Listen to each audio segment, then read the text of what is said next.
পছন্দ করে মনোনীত করে চয়েস করে কোরআনের মাহফিল তথা বেহেশতের বাগিচায় বসার মতন তৌফিক দান করলেন। এজন্য সেই মহান রবের শুকরিয়া আদায় করি। সকলে পড়ে নেই আলহামদুলিল্লাহ। আরেকটা বার জবান খুলে পড়ে নেই আলহামদুলিল্লাহ। অতবার লাখ কোটি দরুদ এবং সালাম সাইয়্যিদুল মুরসালিন আশরাফুল আম্বিয়া খাতামুন নবিয়্যিন রাহমাতাল লিল আলামিন জনাবে মুহাম্মদুর রাসূলুল্লাহ। সকলে পড়ে নিন সাল্লাল্লাহু আলাইহি ওয়াসাল্লাম। সম্মানিত প্রিয় এলাকাবাসী, সম্মানিত প্রাণপ্রিয় মুসলমান, আমি কোরআনুল হাকিম থেকে সূরা আলে ইমরানের 102 নম্বর আয়াত কারীমা আপনাদের মাঝে তেলাওয়াত করেছি। অত্র আয়াতের উপর আলোচনা করব ইনশাআল্লাহ, আমা তৌফিক ইল্লা বিল্লাহ। আমার আলোচনার বিষয় হলো তাকওয়াবান ব্যক্তির মর্যাদা কেমন, তাকওয়াবান ব্যক্তির মর্যাদা কেমন, এর উপর আলোচনা করব। আল্লাহ পাক এই গুনাহগারের জবান দিয়ে এমন কিছু কথা বের করুক, যেই কথাগুলো শুনলে মানলে ইহকালে কল্যাণ পরকালে নাজাত হয়, এমন কথাগুলো জবান দিয়ে বের করুক। সকলে পড়ে নিন আমিন। আরেকটা বার জবান খুলে পড়ে নিন আমিন। সম্মানিত উপস্থিতি, আসুন আমরা একটু জেনে নেই এই কোরআনের মাহফিল করলে কি হবে, না করলে কি হবে, কোরআনের মাহফিল বসলে কি হবে, না বসলে কি হবে, এই বিষয়ে শোনা জানা দরকার আছে না নাই? একটু জবান খুলে বলুন, শোনা জানা দরকার আছে না নাই? কোরআনের প্রতি মানুষের আকর্ষণ কেন হচ্ছে না? মানুষ কেন কোরআনের প্রতি আকর্ষিত হচ্ছে না? আকর্ষণ হওয়াটা কতটুকু জরুরি? কোরআনুল কারীমের মাহফিলে বসাটা এত জরুরি, এতটা জরুরি, মাছের জন্য পানি যেমন জরুরি, একজন মুসলমানের কোরআনের মাহফিলে বসে ইলম অর্জন করা তার চাইতে মহা জরুরি। হাদিস শরীফের মধ্যে আসছে, যদি কোনো ব্যক্তি কোরআনের মাহফিলে বসলো, আল্লাহ রাসূল বলেন ওই ব্যক্তিটি বেগুনাহ মাসুম হয়ে গেল। একটু জবান খুলে বলবেন একটু সুবহানাল্লাহ। কোরআনের মাহফিলে বসলেই গুনাহ মাফ করে দিবেন কে? একটু জবান খুলে বলুন, মাফ করে দিবেন কে? আল্লাহ মাফ করে দিবেন। প্রশ্ন করতে পারেন, হুজুর ই আবার কেমন কথা?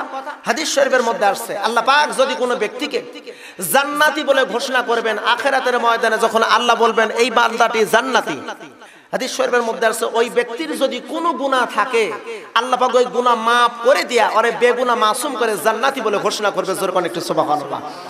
হাদিস শরীফের মধ্যে আছে, রাসূল বলেন কোরআনের মাহফিল হলো বেহেশতের টুকরা, বেহেশতের বাগিচা।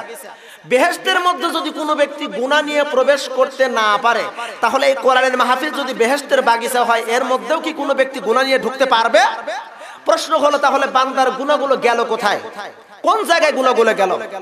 কিতাবের মধ্যে আসছে, আল্লাহ রাসূল বলেন কোরআনের প্যান্ডেলের চতুর্দিকে ফেরেশতারা দাঁড়ায় থাকে। এই জন্য বান্দা যখন কোরআনের প্যান্ডেলের মধ্যে ঢুকতে থাকে, আমার আল্লাহ ফেরেশতারা বলে, ফেরেশতা যাও আমার বান্দার গুনাহগুলো তোমরা ঘাড়ে চাপায় রাখো, আর আমার বান্দাকে বেগুনাহ মাসুম করে কোরআনের প্যান্ডেলের মধ্যে ঢুকায় দাও। জোরে কোন একটু সুবহানাল্লাহ। কোরআন শোনার পরে মাহফিল শেষ করে বান্দা যখন বাড়ির দিকে অগ্রসর হয়, আল্লাহ বলে, ফেরেশতা বলে, রব্বুল আলামিন তোমার বান্দার গুনাহ এত ওজন আমি বহন করতে পারতেছি না, অনুমতি দাও তোমার বান্দার গুনাহ তোমার বান্দার ঘাড়ের উপরে আমি চাপায় দেই। আল্লাহ বলে, দিস না, কারণ হলো আমার এই বান্দা এতক্ষণ কোরআন শুনেছে আমার সন্তুষ্টির জন্য। কোরআন শুনতে হবে কার সন্তুষ্টির জন্য? একটু জবান খুলে বলুন, কার সন্তুষ্টির জন্য? কোরআন শুনতে হবে আল্লাহর সন্তুষ্টির জন্য। ও মুসলমান, একটুখানি লক্ষ্য করতে হবে। হাদিস শরীফের মধ্যে এসেছে ওই ফেরেশতা ডাক দিয়ে বলবে, রব্বুল আলামিন অনুমতি দাও তোমার বান্দার ঘাড়ের উপর গুনাহগুলো চাপায় দেই। আমার আল্লাহ ডাক দিয়ে বলেন, ফেরেশতারা রে, না রে ফেরেশতা না, আমার বান্দার ঘাড়ের উপর গুনাহ চাপায় দিস না, বরং ওই গুনাহগুলো লাও আর জাহান্নামের মধ্যে ফেলে দাও। যেহেতু আমার বান্দা কোরআন শুনেছে আমার সন্তুষ্টির জন্য, আমি আল্লাহ চাই আমার বান্দাকে বাড়ি যাওয়া পর্যন্ত তার আমি বেগুনাহ মাসুম করে রাখতে চাই। একটু জবান খুলে বলেন একটু সুবহানাল্লাহ। আমার মুসলমান বন্ধুগণ, শুধু তাই নয়, আমার আল্লাহ রাব্বুল আলামিন কোরআনুল কারীমের সূরা আরাফের 204 নম্বর আয়াতে কারীমার মধ্যে বললেন, ওয়া ইযা কুরিয়াল কুরআনু ফাসতামিউ লাহু ওয়া আনসিতু লাআল্লাকুম তুরহামুন। একটু আল্লাহু আকবার বলেন না ভাইজান, একটু জবান খুলে বলেন একটু আল্লাহু আকবার। তাফসীরের কিতাবের মধ্যে আসছে, যদি কোনো ব্যক্তি কোরআন তেলাওয়াত শেষে মনে মনে অথবা জোরে জোরে আল্লাহু আকবার শব্দটা উচ্চারণ করবে, হাদিস শরীফের মধ্যে আছে ওই ব্যক্তির সম্মান ইজ্জত আল্লাহ এত বৃদ্ধি করে দেবেন, আকাশের নিচে জমিনের উপরে এত সম্মান ইজ্জত কাউকে দেবে না যে কোরআন তেলাওয়াত শেষে আল্লাহু আকবার বলল। কোরআন তেলাওয়াত শেষে কি বলতে হবে? এটা জবান খুলে বলেন, কি বলতে হবে? আরো জোরবান কি বলতে হবে? তাহলে কেমন বলতে পারেন আমি একটু পরীক্ষা করতে চাই, একটু খেয়াল করবেন, মাইন্ড করবেন না, রাগ করবেন না। আল্লাহ পাক যে কথাটা বললেন ওই কথাটা আপনাদের মাঝে বলবো। ওয়া ইযা কুরিয়াল কুরআন ফাসতামিউ লাহু ওয়া আনসিতু লাআল্লাকুম তুরহামুন।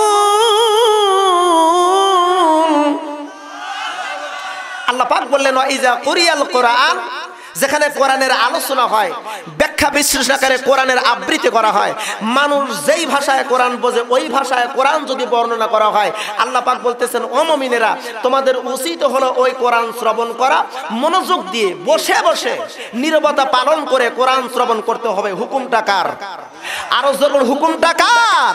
আমার আল্লাহ রাব্বুল আলামিন तमाम দুনিয়ার মুসলমানদেরকে উদ্দেশ্য করে বললেন, ও দুনিয়ার মুসলমানেরা শোনো, যেখানে কোরআনের আলোচনা করা হয়, যেখানে বলা হয় তাফসীরুল কোরআন মাহফিল হবে, ওই জায়গায় তাফসীরি থেকে কোরআন থেকে যখন আলোচনা করা হবে, তোমাদের উচিত হলো ওই কোরআনের প্যান্ডেলের মধ্যে বসে নীরবতা পালন করে কোরআন শ্রবণ করো। আল্লাহ পাক হুকুম করলেন, বলুন তো আল্লাহর হুকুম ফরজ হয় নাকি নফল হয়? আরো জোরে বলুন কি হয়? আমার আল্লাহ ডাক দিয়ে বলেন तमाम দুনিয়ার মুমিনেরা ওই কোরআন শ্রবণ করো। আমরা আল্লাহকে জিজ্ঞেস করি রব্বুল আলামিন ওই কোরআন যদি শ্রবণ করি তাহলে কি ফায়দা? আমার আল্লাহ রব্বুল আলামিন জানিয়ে দিলেন লাআল্লাকুম তুরহামুন।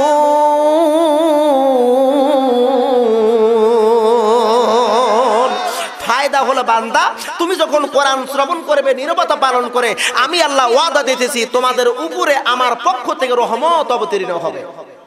একটু জবান খুলে বলেন একটু সুবহানাল্লাহ। আল্লাহর রহমত অবতীর্ণ হবে কোরআন শুনলে। জোরবন কি শুনলে? আজকে আমরা মুসলমান, আমাদের অন্তরের ভিতরে আল্লাহর রহমতের লোভ নাই।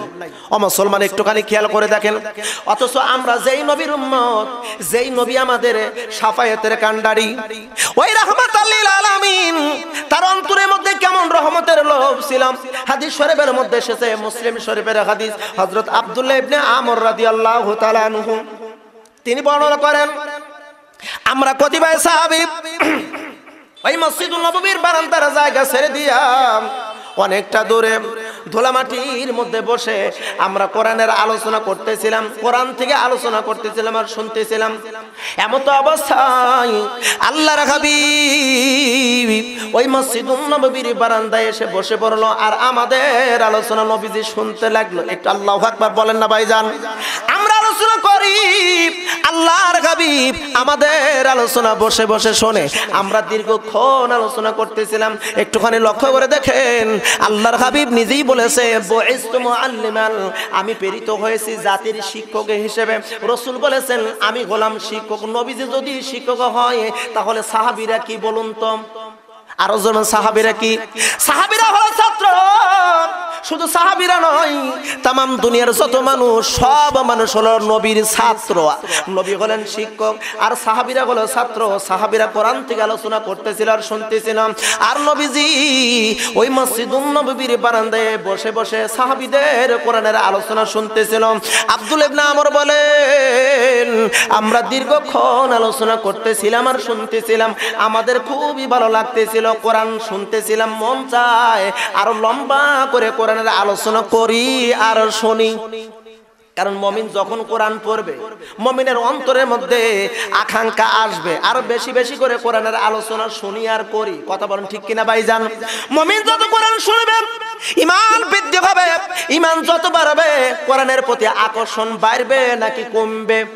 কথা বলেন না কা? কোরআন শুনলে ঈমান বাড়বে, আর ঈমান যদি বাড়ে তাহলে বোঝা যাবে কোরআনের প্রতি আকর্ষণ বাড়বে। আমার আল্লাহ রাব্বুল আলামিন সূরা আনফালের 2 নম্বর আয়াতে কারিমার মধ্যে বললেন, ইন্নামাল মুমিনুনা আল্লাযীনা ইযা যুকিরাল্লাহু ওয়াজিলাত কুলুবুহুম ওয়া ইযা তুলিয়াত আলাইহিম আয়াতুহু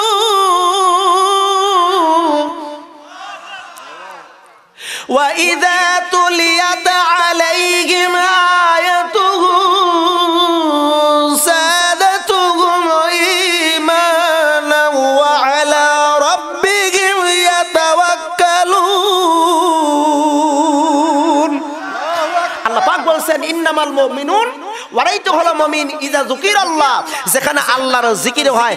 আল্লাহর জিকির বলতে কোরআনের আলোচনাকে বোঝানো হয়েছে। কোরআনের ব্যাখ্যা বিশ্লেষণ তাফসীর যেখানে করা হয় ওইটা হলো জিকিরের মজলিস। বলেছেন কে? আরো জোরে বলেছেন কে? আল্লাহর কোরআনের মাহফিল ওটা হলো জিকির। আমার আল্লাহ রাব্বুল আলামিন জানায় দিলেন ইজা যুকিরাল্লাহ, যেখানে কোরআনের আলোচনা হবে, কোরআন থেকে কথাবার্তা বলা হবে। ওয়াসিলাত কুলুবুহুম, আমার বান্দারা অন্তরটা কন্দনরত অবস্থায় বসে পড়বে আর ওই কোরআন শুনতে থাকবে। আল্লাহ পাক রব্বুল আলামিন বলেন যখন ওরা কোরআন শুনবে আমি আল্লাহ ওদের ঈমান বৃদ্ধি করে দেব। যাদাতুহুম ঈমানা, ঈমান বৃদ্ধি করে দেবে। ঈমান যত বাড়বে কোরআনের প্রতি আকর্ষণ বাড়বে নাকি কমবে? কথা বলেন নাকি ভাইজান, বাড়বে নাকি কমবে? যারা কোরআন শুনবে না, যারা কোরআন পড়বে না, ওদের ঈমান বৃদ্ধি হবে না। আর ঈমান যার বৃদ্ধি হবে না, কোরআনের প্রতি আকর্ষণ তাদের হবেই না। কথা বলেন ঠিক কিনা ভাইজান? ও মুসলমান বন্ধুগণ, আব্দুল্লাহ ইবনে আমর রাদিয়াল্লাহু তাআলা আনহু বর্ণনা করেন, আমরা সাহাবী মসজিদুন নববীর পাশে বসে দীর্ঘক্ষণ আলোচনা করতেছিলাম। আমাদের খুব ভালো লাগতেছিল। যত আলোচনা করি আমাদের মন চায় আরো লম্বা করে কোরআনের আলোচনা করি আর শুনি। দীর্ঘ সময় পার হয়ে গেল, আমরা আলোচনা করতেছিলাম। আলোচনা করতে করতে হঠাৎ করে লক্ষ্য করে দেখি গো আল্লাহর হাবিব ওই মসজিদুন নববীর বারান্দার জায়গা ছেড়ে দিয়া দৌড় দিয়া আমাদের মজলিসের মধ্যে এসে দাঁড়ায় গেল। একটু মারহাবা বলেন না ভাইজান, আরো জোরে কোন একটু মারহাবা। আমরা সাহাবীরা আলোচনা বন্ধ করে দিলাম। আলোচনা বন্ধ করে দিয়া আমরা সবাই নবীজির দিকে তাকিয়ে আছি। আমাদের মধ্যে আতঙ্ক সৃষ্টি হয়ে গেছে, আমাদের অন্তরের মধ্যে ভয় সৃষ্টি হয়ে গেল। নবীজি কেন এত জোরে দৌড় দিয়ে চলে আসলো? আল্লাহর হাবিব ডাক দিয়ে কয়, সাহাবীরা রে, তোমরা কেন কোরআনের আলোচনা বন্ধ করে দিয়া আমার দিকে কেন তোমরা তাকায় আছো? কেন তাকায় আছো? এই যে আমরা এখানে মজলিসের মধ্যে অনেক মানুষ বসে আছি, এখন হঠাৎ করে একটা লোক যদি দৌড় দিয়ে এই মজলিসে এই প্যান্ডেলের সামনে যদি এসে দাঁড়ায়, এই মঞ্চে যদি এসে দাঁড়ায়, তখন আমাদের নজর ওই লোকের দিকে যাবে কি যাবে না? একটু জবান খুলে বলেন, যাবে কি যাবে না? আমরা সবাই তাকিয়ে আছি। নবী যখন বললেন তোমরা কেন আমার দিকে তাকিয়ে আছো, আমি তোমাদের আলোচনার শোনার জন্যই তো ওই মসজিদুন নববীর বারান্দার জায়গা ছেড়ে দিয়ে তোমাদের মাঝে এসে দাঁড়ায় গেলাম। একজন সাহাবী ডাক দিয়ে বলল, নবীজি আপনি যে জায়গায় বসা ছিলেন ওই জায়গায় তো উত্তম জায়গা ছিল। ওগো আল্লাহর হাবিব, আপনি কেন ওই জায়গা ছেড়ে দিয়ে ধুলা মাটির মধ্যে এসে কেন আপনি দাঁড়াইলেন? আল্লাহর হাবিব ডাক দেয়, সাহাবীরা রে, আমি নবী, তোমরা নবী নও। আমি যা জানি তোমরা কেউ তা জানো না। আপনারা বলেন তো, নবী যা জানতো সাহাবীরা কেউ কি তা জানতো? বুঝে শুনে উত্তর দিয়েন, জানতো জানতো। ও মুসলমান বন্ধুগণ, আমার আল্লাহর হাবিব ডাক দেয়, সাহাবীরা রে, আমি নবী, তোমরা নবী নও। আমি যা জানি তোমরা কেউ তা জানো না। এই মুহূর্তে যা দেখতেছি তোমরা কেউ তা দেখতে পারতেছো না। একজন সাহাবী ডাক দেয়, নবী গো আপনি কি দেখলেন আর আমরা কি দেখতে পারলাম না? আল্লাহর হাবিব ডাক দেয়, সাহাবীরা রে, তোমরা যখন আলোচনা করতেছিলে কোরআন থেকে, আমি বসে বসে তোমাদের আলোচনা শুনতেছিলাম, আমার খুবই ভালো লাগতেছিল।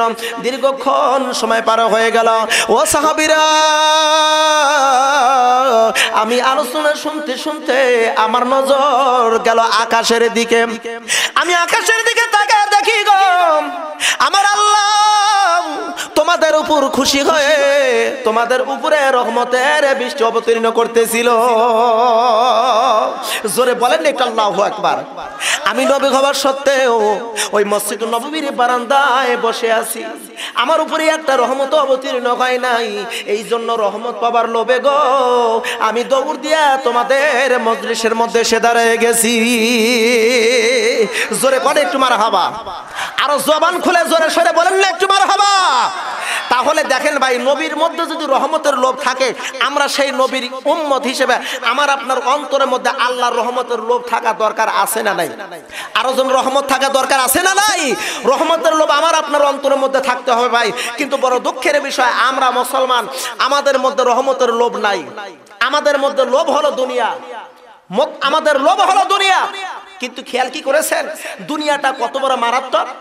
আল্লাহ পাক বলতেছেন আল্লাহাকুমুত তাকাসুর হাত্তা যুরতুমুল মাকাবির কাল্লা সাওফা তা'লামুন সুম্মা কাল্লা সাওফা তা'লামুন কাল্লা লাউ তা'লামুনা ইলমাল ইয়াকিন লাতারাবুন্নাল জাহিম সুম্মা লাতারাবুন্নাহা আইনাল ইয়াকিন। আল্লাহ পাক বলতেছেন আলহাকুমুত তাকাসুর, মানুষ দুনিয়ার প্রতিযোগিতা করতেছে, দুনিয়ার প্রতি এতই পাগল হয়ে গেছে, দুনিয়ার সম্পদ গড়ার এত প্রতিযোগিতা। 1 বিঘা জমি যদি কারোর থাকে আর 1 বিঘা জমি কবে হবে, কোন দিনে হবে, এই প্রতিযোগিতা মানুষের আছে না নাই? কথা বলেন আছে না নাই? একতলা যদি বাড়ি করা যায় আর একতলা বাড়ি কেমনে করা যায়? 1 বিঘা জমি আছে আর 1 বিঘা করবে, 2 বিঘা জমি আছে আর 5 বিঘা কেমনে হবে, 1000 টাকা পকেটে আছে আর 1000 টাকা কেমনে করা যায়? এরকম প্রতিযোগিতা মানুষের মধ্যে আছে না নাই? এরকম লোভ আছে না নাই? রাসূল বলেন একজন 2 লোভী কখনোই পরিতৃপ্ত হয় না। কয় লোভী? 2 লোভী কখনোই পরিতৃপ্ত হয় না। এক লোভী হলো দুনিয়ার লোভী। এর যদি এরকম গোটা দুনিয়া সমতুল্য এই দুনিয়ায় যদি মণিমুক্তা দিয়ে যদি ভরে দেওয়া হয় আর ওই দুনিয়ার লোভীকে যদি বলা হয় এটা তোমাকে হাদিয়ে দেওয়া হলো, তার মনের মধ্যে আকাঙ্ক্ষা হবে এরকম আরেকটা দুনিয়া যদি মণিমুক্তা দ্বারা যদি হতো তাহলে আরো ভালো হতো। রাসূল বলেন এরপরে যদি আরেকটা দুনিয়ার মণিমুক্তা পরিপূর্ণতা যদি দেওয়া হয় তারপরে মনের মধ্যে আকাঙ্ক্ষা হবে আরেকটা দুনিয়া যদি পাইতাম আরো একটু ভালো হতো। কতবার মানুষের মধ্যে এরকম লোভ আছে না নাই? কতবার লোভ আছে না নাই? আর রাসূল বলেন আরেক লোভী আছে, আরেক লোভী হলো ইলমের লোভী। ইলম অর্জন করেছে, দাখিল পাস করেছে, কবে আলিম পাস করব, আলিম পাস করেছে কবে ফাজিল কমপ্লিট করব, ফাজিল পাস করেছে কামিল কমপ্লিট, ফাজিল পাস করার পর কবে কামিল পাস করব, কামিল কমপ্লিট হয়ে গেছে এরপর চিন্তা ভাবনা করলো যে আমি ডবল কামিল কবে করব, ডবল কামিল হয়ে গেল ট্রিপল কামিল কবে করব, ট্রিপল কামিল যখন হয়ে গেল ফোর্থ কামিল কবে করব, ফোর্থ কামিল যখন হয়ে গেল বলে হাদিসের উপর ডক্টরেট করব, কোরআনের উপর ডক্টরেট করব, ফিকার উপর ডক্টরেট করব, আরবি ভাষার উপর ডক্টরেট করব। দুনিয়ার একজন আলেম যত ইলম অর্জন করুক না কেন তার মনের মধ্যে আকাঙ্ক্ষা আসবে আরো ইলম অর্জন করি। এটা হলো এই এক লোভী। রাসূল বলেন এই লোভী হলো আল্লাহর কাছে সর্ব উৎকৃষ্ট। জোরে কোন একটু সুবহানাল্লাহ। আজকে আমরা দুনিয়ার প্রতি লোভ আছে ভাই, আল্লাহর আখিরাতের নাজাত পাওয়ার যে উপায় সেই ওই উপায়ের প্রতি আমার আপনার লোভ নাই। আল্লাহর কাছে দোয়া করি আল্লাহ পাক সুবহানাহু ওয়া তাআলা আমাদেরকে যেন আখিরাতের লোভী বানাইয়া দুনিয়ার থেকে আল্লাহর সেই পয়গাম আল্লাহর সেই সুসংবাদ নিয়ে আমরা যেন মরতে পারি। আল্লাহ পাক আমাদেরকে তৌফিক দান করে সকলে পড়ে নিন আমিন। আরেকটা বার জবান খুলে পড়ে নিন আমিন। আমি আপনাদের সামনে আলোচনা করব তাকওয়াবান ব্যক্তির মর্যাদা কেমন এই বিষয়ে আলোচনা করব। আল্লাহ পাক সুবহানাহু ওয়া তাআলা আমাকে যেন তৌফিক দান করে সকলে একটাবার জবান খুলে পড়ে নিন আমিন। তার পূর্বে আপনাদের দৃষ্টি আকর্ষণ করে বলতেছি আমার গ্রামবাসী, প্রিয় এলাকাবাসী, অত্র এলাকাবাসী, আমার মুসলিম ভাই এবং বাবাজিরা যারা এখানে সেখানে ঘোরাফেরা করতেছেন, আমি আপনাদেরকে একটুখানি কোরআন এবং আল্লাহ এবং আল্লাহ রাসূলের পক্ষ থেকে দাওয়াত দেই, আসেন কোরআনের মাহফিলে বসেন, এক পেয়ালা আল্লাহর পক্ষ থেকে রহমত নিয়ে যান। যে যেখানে থাকেন না কেন অতি তাড়াতাড়ি মাহফিলে এসে বসে পড়েন। আর আপনারা যারা আছেন মেহেরবানি করে একটু গোছাবেন, ফাঁকা জায়গা না রেখে একটু গোছাবেন, একটু জিকির করবেন আর সামনের দিকে চেপে বসবেন, ফাঁকা জায়গা পূরণ করে বসবেন। যে কয়েকজন আছেন এর উপরে আলোচনা হবে ইনশাআল্লাহ। একটু আসেন খুব জায়গাটা পূরণ করে বসে জিকির করি লা ইলাহা ইল্লাল্লাহ। আসেন একটু ফাঁকা জায়গা পূরণ করে বসেন লা ইলাহা ইল্লাল্লাহ, লা ইলাহা ইল্লাল্লাহ, লা ইলাহা ইল্লাল্লাহ, লা ইলাহা। জবান খুলে লা ইলাহা ইল্লাল্লাহ, লা ইলাহা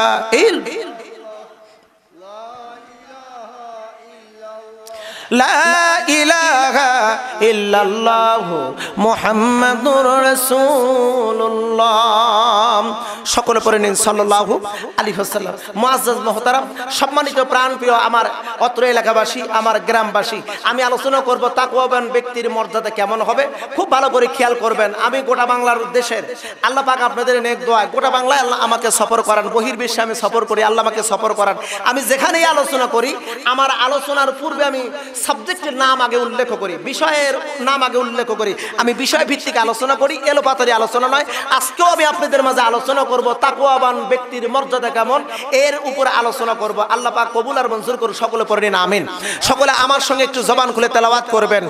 বিসমিল্লাহির রাহমানির রাহিম। ইয়া আইয়ুহাল্লাযীনা আমানু তাকুল্লাহা হাক্কা তুকাতিহি ওয়া লা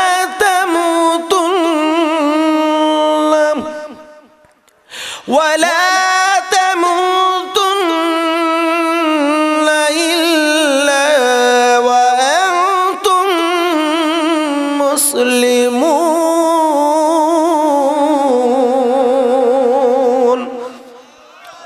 আল্লাহ পাক বললেন, ওহে ঈমানদারগণ, তোমরা আল্লাহকে ভয় করো, ভয় করার মতন করো। যেমনে ভয় করলে ভয় হয় তেমন করে ভয় করো। হুকুমটা কার? একটু জবান খুলে বলুন, হুকুমটা কার? আল্লাহর হুকুম। আল্লাহ বললেন ভয় করো, যেমন করে ভয় করলে ভয় হয় তেমন করে ভয় করো। ওয়ালা তামুতুন্না, মৃত্যুবরণ করো না, ইল্লা ওয়া আনতুম মুসলিমুন, মুসলমান ব্যতীত মৃত্যুবরণ করে না। প্রথমে বললেন ভয় করো আল্লাহকে, দ্বিতীয়বার বললেন মুসলমান হয়ে মরো। কারণ মুসলমান ছাড়া মৃত্যুবরণ করলে কবরে, হাসরে, মিজানে, ফুলসুরাতে, জাহান্নামে শাস্তি আছে না নাই? কথা বলেন, শাস্তি আছে না নাই? তাহলে আল্লাহ পাক প্রথমে বললেন ভয় করো। কেন ভয় করতে হবে? কি জন্য ভয় করতে হবে? খুব ভালো করে খেয়াল করতে হবে ভাইজান। পৃথিবীতে মানুষ সেই সব জিনিসকে ভয় করে যেসব জিনিসের ক্ষমতা আছে। যেমন একটু খেয়াল করে দেখেন, মানুষ বাঘকে ভয় করে, সিংহকে ভয় করে, সাপকে ভয় করে। কত ভয় করে কি করে না? কারণ এই জন্য ভয় করে, বাঘের সামনে যদি কোনো মানুষ পড়ে, বাঘের থাবা আছে, বাঘ যদি কাউকে ধরে পরে আস্ত বাঁচায় রাখবে না, চিবায় খায় শেষ করে দেবে। এই জন্য মানুষ বাঘকে ভয় করে। সিংহকে এই জন্য ভয় করে, সাপকে এই জন্য ভয় করে, সাপ যদি কামড় দেয়, বিষধর সাপ যদি কামড় দেয়, শরীরের মধ্যে যদি বিষ প্রয়োগ হয়ে যায়, তাহলে এই মানুষটি বাঁচবে না। যার কারণে মানুষ সাপকে কিন্তু ভয় করে। কত ভয় করে কি করে না? প্রশ্ন হলো, আল্লাহকে কেন ভয় করতে হবে? আমার আল্লাহ রাব্বুল আলামিন কোরআনুল কারীমের মধ্যে বললেন, ও ঈমানদারগণ, তোমরা আল্লাহকে ভয় করো, ভয় করার মতন তোমরা ভয় করো। কি জন্য ভয় করব? আমার আল্লাহ রাব্বুল আলামিন জানায় দিলেন, ভয় করবে এই জন্য তোমাদের হিসাব আমি নেব আখিরাতের জমিনে। তোমাদের কবরের মধ্যে হিসাব, কবরের মধ্যে তোমাদের ভালো ফল হলে কবরে শান্তি দেব, আর যদি খারাপ ফল হয় তাহলে তোমাদের কবরের মধ্যে শাস্তি দেওয়া হবে, হাসরের ময়দানে তোমাদের শাস্তি দেওয়া হবে। ও মুসলমান বন্ধুগণ, একটুখানি মনোযোগ দিয়ে শুনতে হবে ভাইজান। আমার আল্লাহ ডাক দিয়ে বললেন, আল্লাহকে কেন ভয় করতে হবে রে বান্দা? একটু খেয়াল করে দেখুন, হাসরের ময়দানে আল্লাহ শাস্তি দিবেন, মিজানের পাল্লার কাছে নেকি কমায় দিবেন। এমনকি শুধু তাই নয়, আল্লাহকে এই জন্য ভয় করতে হবে জাহান্নামের আগুন থেকে বাঁচার জন্য। কথা বলুন ঠিক কিনা ভাইজান? ও মুসলমান বন্ধুগণ, আমার আল্লাহ রাব্বুল আলামিন কোরআনুল কারীমের মধ্যে অসংখ্য আয়াতে কারিমা নাযিল করে জানাই দিয়েছেন। যেমন করে বলেছেন সূরা তাওবার মধ্যে আল্লাহ পাক বলেছেন, ইয়া আইয়ুহাল্লাযীনা আমানুত্তাকুল্লাহ ওয়া কুনু মা'আস সাদিকিন।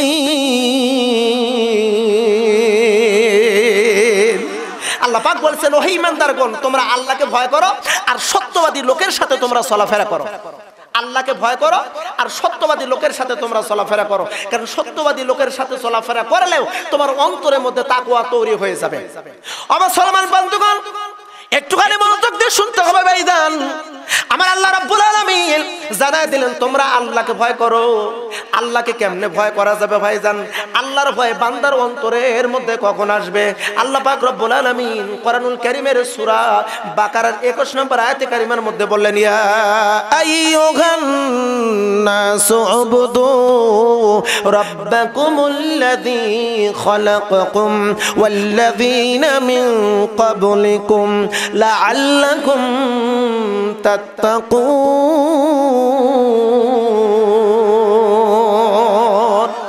গোটা দুনিয়ার মানুষেরা, তোমরা সেই রবের দাসত্ব করো যেই রব তোমাদের সৃষ্টি করেছে। বলুন, আমার আপনার সৃষ্টিকর্তার নাম কি?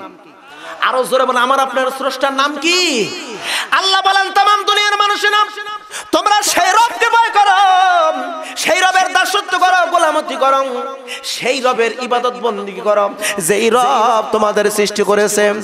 শুধু তাই নয়, তোমাদের ইতিপূর্বে যত মানুষ এসেছিল সমস্ত মানুষকে সেই রব সৃষ্টি করেছে। ও মুসলমান বন্ধুগণ, আমার আল্লাহ জানাই দিলেন, যদি তোমরা সেই রবের দাসত্ব করতে পারো, আমি আল্লাহ ওয়াদা দিতেছি লাআল্লাকুম তাত্তাকুন, তোমাদের অন্তরের মধ্যে তাকওয়া সৃষ্টি হয়ে যাবে, তোমার অন্তরের মধ্যে আল্লাহর ভয় সৃষ্টি হয়ে যাবে। ইবাদত আমি আপনি যদি আল্লাহর করে, আমার আপনার অন্তরের মধ্যে আল্লাহর ভয় সৃষ্টি করে দিবেন কে? আরো জোরে বলুন, ভয় সৃষ্টি করে দিবেন কে? ও মুসলমান বন্ধুগণ, ভয় কারে বলে একটুখানি লক্ষ্য করে দেখুন। আমাদের অন্তরের মধ্যে আল্লাহর ভয় নাই। আমাদের অন্তরের মধ্যে যদি আল্লাহর ভয় থাকতো তাহলে অনেকগুলো কাজ আমরা করতাম না, এমনকি অনেকগুলো কাজ আমরা করতাম। একটু খেয়াল করে দেখেন, বড় পীর আব্দুল কাদের মহিউদ্দিন জিলানী রাহমাতুল্লাহ আলাইহি পৃথিবীর ভিতরে সর্বশ্রেষ্ঠ একজন আল্লাহর ওলি ছিলেন। এই আল্লাহর ওলি কোরআনুল কারীমের এই সূরা যখন পড়তেছিল ভাই, পড়তে পড়তে যখন তিনি এই আয়াতে কারিমা পড়লেন, ইয়া আইয়ুহাল্লাযীনা আমানুত্তাকুল্লাহ হাক্কা তুকাতিহি, এমন করে যখন পড়তেছিল, পড়তে দেরি আব্দুল কাদের জিলানী রাহমাতুল্লাহ আলাইহি অসুস্থ হতে দেরি হলো না। তিনি অসুস্থ হইলেন, এমন অসুস্থ পেশাব এবং পায়খানার রাস্তা দিয়ে শুধু রক্ত বের হয়ে যাচ্ছে। আব্দুল কাদের মহিউদ্দিন জিলানী রাহমাতুল্লাহ আলাইহি এত অসুস্থ, ক্রমাগতভাবে শুধু বেড়েই যাচ্ছে, অসুস্থতা শুধু বেড়েই যাচ্ছে, তার সুস্থতা নাই। এলাকার মধ্যে খবর ছড়িয়ে গেল। হাজার হাজার ছাত্র ছিল, সব ছাত্ররা জানতে পারলো বড় পীর আব্দুল কাদের অসুস্থ। সব মানুষ যখন জানতে পারলো, মানুষগুলো সবাই চলে আসতেছে বড় পীরকে দেখার জন্য, বড় পীরের চিকিৎসা করার জন্য। ডাক্তার আসলো, কবিরাজ আসলো, হাকিম আসলো, চিকিৎসা করতেছে, কিন্তু তার শরীরের পেশাব পায়খানার রাস্তা দিয়ে যে রক্ত বের হচ্ছে, এই রক্ত বন্ধ হয় না। এত চিকিৎসার কোনো ফল নাই। সব ছাত্ররা হতাশ। আমাদের ওস্তাদ, আমাদের পীর দুনিয়া থেকে মনে হয় বিদায় হয়ে যাবে। সবাই যেন নার্ভাস হয়ে গেছে, এত টেনশন, সবাই শুধু কান্নার রোল শুরু করেছেন।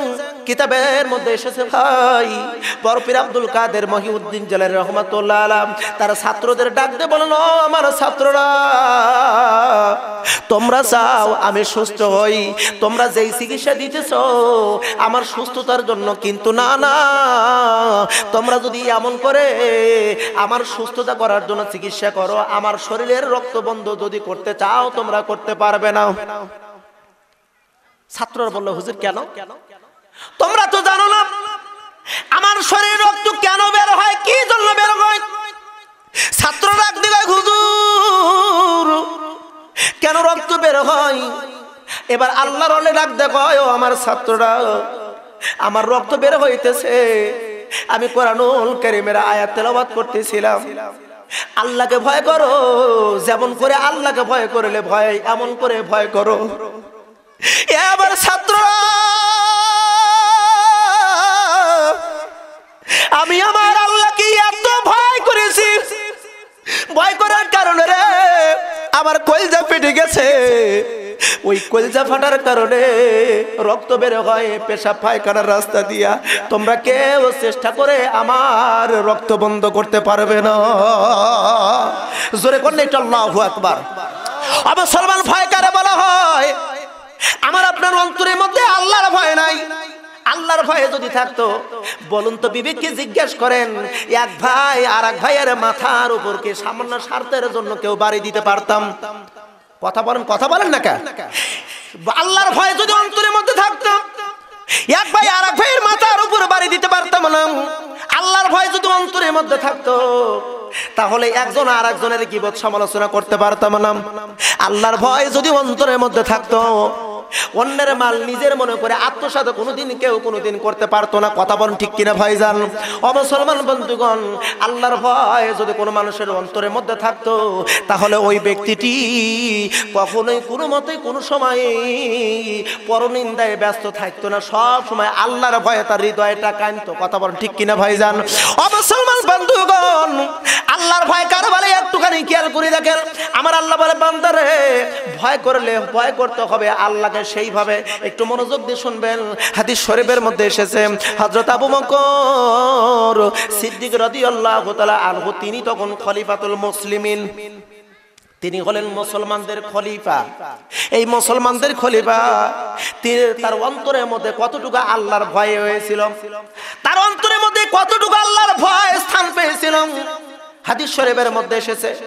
তিনি যখন তার একটা গোলাম ছিল, সেই গোলামের কাজ ছিল প্রতিনিয়ত সকালবেলা ঘুম থেকে উঠবে, পরের বাড়িতে কাম করবে, কাম করে যেই টাকা পয়সা হবে ওই টাকা পয়সা দিয়ে কিছু খাদ্য কিনতো, আর ওই খাদ্যটা আবু বকর সিদ্দিক রাদিয়াল্লাহু তাআলা আনহু সহ তার পরিবার পরিজন ওই খাবারটা খাইতো। একটু মারহাবা বলেন না ভাইজান, আরো জোরে বলেন একটু মারহাবা। এই গোলামের প্রতিনিয়ত কাজ ছিল, কিতাব প্রমাণ করেছে ওই গোলাম সকালবেলা যায়, সারাদিন মানুষের বাড়িতে কাজ করে, যেই টাকা পয়সা পায় ওই টাকা দিয়ে খাবারে কিনে আনে, আর ওই খাবারটা আবু বকর সহ তার পরিবার পরিজন এই খাবারটা খায়। একদিন গোলাম সকালবেলা বের হলো কাজের খোঁজে বের হলো, কাজ পাচ্ছে না, কাজ পায় না, সারাটা দিন কাজের জন্য ঘোরাফেরা করতেছিল।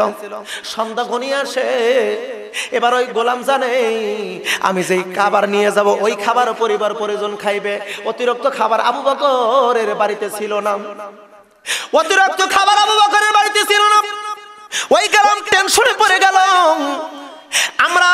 আমি সারাটা দিন খাবার পাইলাম না, আমার কাছে টাকা হলো না, খাবার কিনতে পারলাম না, এখন আমি সন্ধ্যাবেলায় শূন্য হাতে ফিরে যাব। ওই আবু বকরের পরিবার সারাটা রাত না খেয়ে থাকবে, কোন উপায় করা যায়? রাস্তা দিয়ে হেঁটে হেঁটে আসতেছিল ভাই, কিতাব প্রমাণ করেছে হঠাৎ করে রাস্তার মাঝখানে একটা লোক দেখে খুন করে কান্না করতেছে। একটা লোক দাঁড়ায়া, আবু বকরের গোলাম দাঁড়াইলেন, ওই লোকটাকে বললেন ভাইজান আপনি এমন করে কেন কান্না করেন? ওই লোকটি আবু বকরের গোলামকে ডাক দিয়ে বলে, আবু বকরের গোলাম রে, আমি কাঁদতেছি এই জন্য আমার একটা ছেলে অসুস্থ হয়ে গেছে, মনে হয় দুনিয়া থেকে বিদায় হয়ে যাবে, আমার ছেলের চিকিৎসা করতে পারতেছি না, আমার ছেলেকে নিয়ে আমার মনের মধ্যে ব্যথা হয়েছে, এই জন্য আমি কাঁদতেছি। আবু বকরের গোলাম ডাক দিয়ে বলল ভাইজান আপনি চিন্তিত হবেন না, আপনার ছেলের কাছে আমাকে নিয়ে যান, দেখা যাক আমার কাছে একটা চিকিৎসা আছে, আপনি আমার নিয়ে যান। কিতাবের মধ্যে আসছে লোকটি যথারীতি আবু বকরের গোলামকে নিয়ে গেল বাড়িতে। আবু বকরের গোলাম কোরআনুল কারীমের আয়াত তেলাওয়াত করেন, একটু ফুৎকার দিলেন, আল্লাহর কাছে পানা চাইলেন, রব্বুল আলামিন আমার তো কোনো ক্ষমতা নাই, ও আল্লাহ কোরআনের বরকতে তুমি তার এই ছোট্ট ছেলের রোগ নিরাময় তুমি করে দাও। মুহূর্তের মধ্যে রোগ নিরাময় হয়ে গেল। ওই লোকটি এত খুশি হইলেন, আবু বকরের গোলামকে কিছু হাদিয়া তোহফা দিলেন সন্তুষ্ট চিত্তে। ও মুসলমান ভালো করে খেয়াল করুন, আবু বকরের গোলাম হাদিয়া পাইয়া খুব সন্তুষ্ট হইলেন, আজকে আমার মালিক তার পরিবার কেউ সারাটা রাত অনাহারি থাকবে না। আবু বকরের গোলাম খাবার লইয়া এবার সন্ধ্যার পর বাড়ির মধ্যে ঢুকলেন। আবু বকর সারাটা দিন এত ক্ষুধার্ত ছিলেন ভাই, কোনো খাবার না খাওয়ার কারণে আবু বকরের গোলামের খাবার যখন নিয়ে আসলো, আবু বকর ডাক দিয়ে বলে, গোলাম রে, ক্ষুধার যন্ত্রণা এত বেশি আর আমি সহ্য করতে পারতেছি না, জলদি করে দাও, খাবার দাও, জলদি করে দাও, বেশি দেরি করো না। আবু বকরের গোলাম এবার আবু বকরের সামনে খাবার যখন দিল ভাই, ক্ষুধার যন্ত্রণা সহ্য করতে না পেরে কয়েক লোকমা খাবার আবু বকর খাইলেন।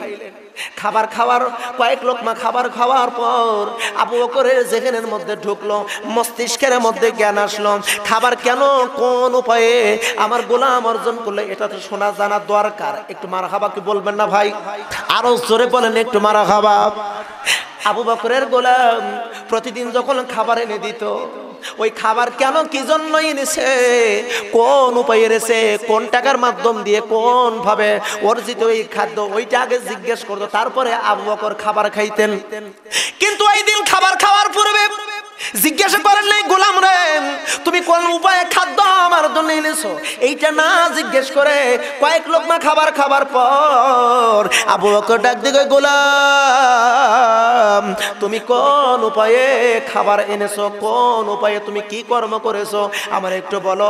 আবু বকরের গোলাম সব হিস্টরি যখন খুলে বলল, ডাক দিয়ে কয় আমিরুল মুমিনিন আমি খাবার এনেছি, একজনকে আমি ঝাড়ফুঁক দিয়া, অসুস্থতা রোগী ছিল, অসুস্থ রোগীকে ঝাড়ফুঁক দিয়ে সে সুস্থ হয়েছে, হাদিয়া তো পাঠিয়েছে, আর ওই টাকা দিয়া আমি খাবার কিনেছি। কথাটা বলতে দেরি আবু বকর আল্লাহু আকবার বলে চিৎকার দিয়ে দিল। জোরে কোন একটু আল্লাহু আকবার, আরো জোরে বলেন একটু আল্লাহু আকবার। আবু বকর চিৎকার দিয়ে ডাক দিয়ে বলে গোলাম রে তুমি আমার ঈমান নষ্ট করে দিলে। ও মুসলমান বন্ধুগণ, এই কথা বলে আবু বকর মুখের মধ্যে হাত ঢুকাইয়া দিলেন। হাত ঢুকাইয়া আবু বকর যেই খাবার খেয়েছেন ওই খাবার বমি করে বের করার চেষ্টা করতেছেন। দীর্ঘক্ষণ চেষ্টা করলেন, সারাটা দিন পেটের মধ্যে খাবার যায় না, ক্ষুধার এত যন্ত্রণা ছিল ভাই, ওই খাবারগুলো আর বের হলো না।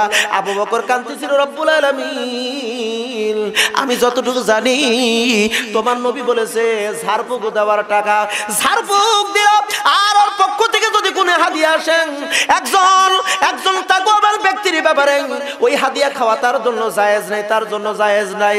ও আল্লাহ আমি তো মস্ত বড় ভুল করেছি রব্বুল আলামিন, আমি যতটুকু জানি তোমার নবী বলে দিয়েছে হারাম খাদ্যে গঠিত এক টুকরা মাংস, এক বিন্দু রক্ত যদি তৈরি হয়, ওই এক বিন্দু রক্ত এক বিন্দু মাংসওয়ালা ব্যক্তিটি আল্লাহর জান্নাতের মধ্যে প্রবেশ করতে পারবে না।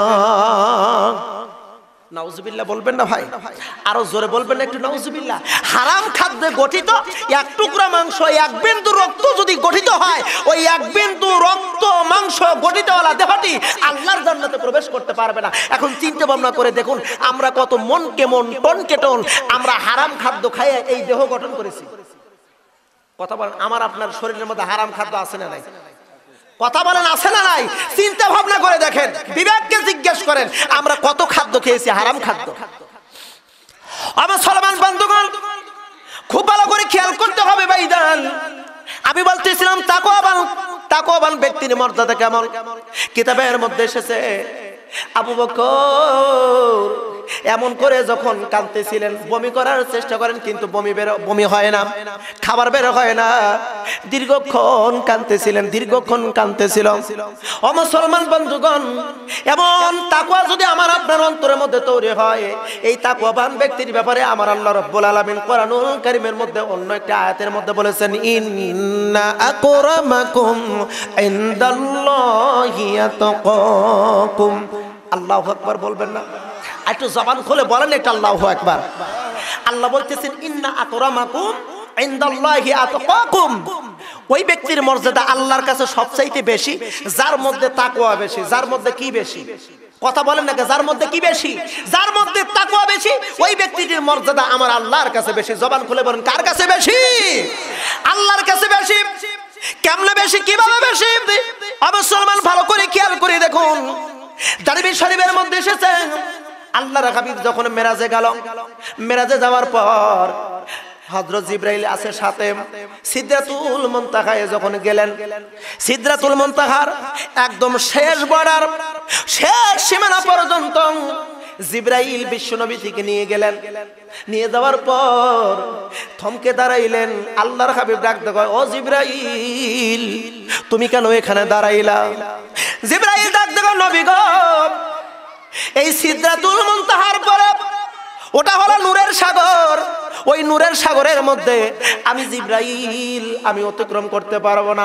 নূরের সাগরের নিকটবর্তী হতে না হতেই আমার সমস্ত পাকা ঝলসে যাবে, আমি জিবরাইল পুরে সারকারা হয়ে যাব। ওগো আল্লাহর হাবিব ওই নূরের সাগরের নিকটবর্তী আমি জিবরাইল হতে পারবো না। আল্লাহর রাসূল ডাক দিয়ে বলল, জিবরাইল তাহলে আমার রবের নিকট আমি কেমনে যাব? আমি আরশে আজিমে কেমনে যাব? জিবরাইল ডাক দিয়ে, নবী গো আপনি এখানে অপেক্ষা করেন, আল্লাহ একটা বিশেষ যানবাহন প্রেরণ করবে, আর ওই যানবাহনের উপরে সওয়ার হয়ে আপনি সরাসরি আল্লাহর দরবারে উপস্থিত হবে।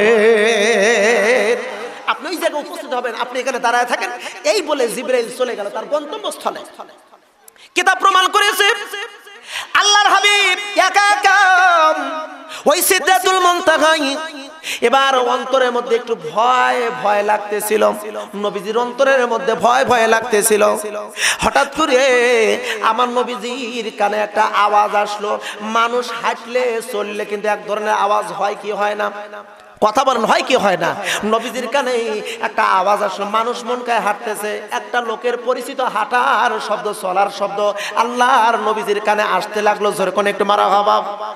আমার নবীজির তার কানের ভিতরে এমন একটা শব্দ আসলো, ওই শব্দটি মনে হয় একটা পরিচিত একটা লোকের হাঁটার শব্দ। নবীজির পরিচিত লোকের হাঁটার শব্দ কানে আসার পর ভয়টা দূর হয়ে গেল। একটু আল্লাহু আকবার বলেন না ভাইজান?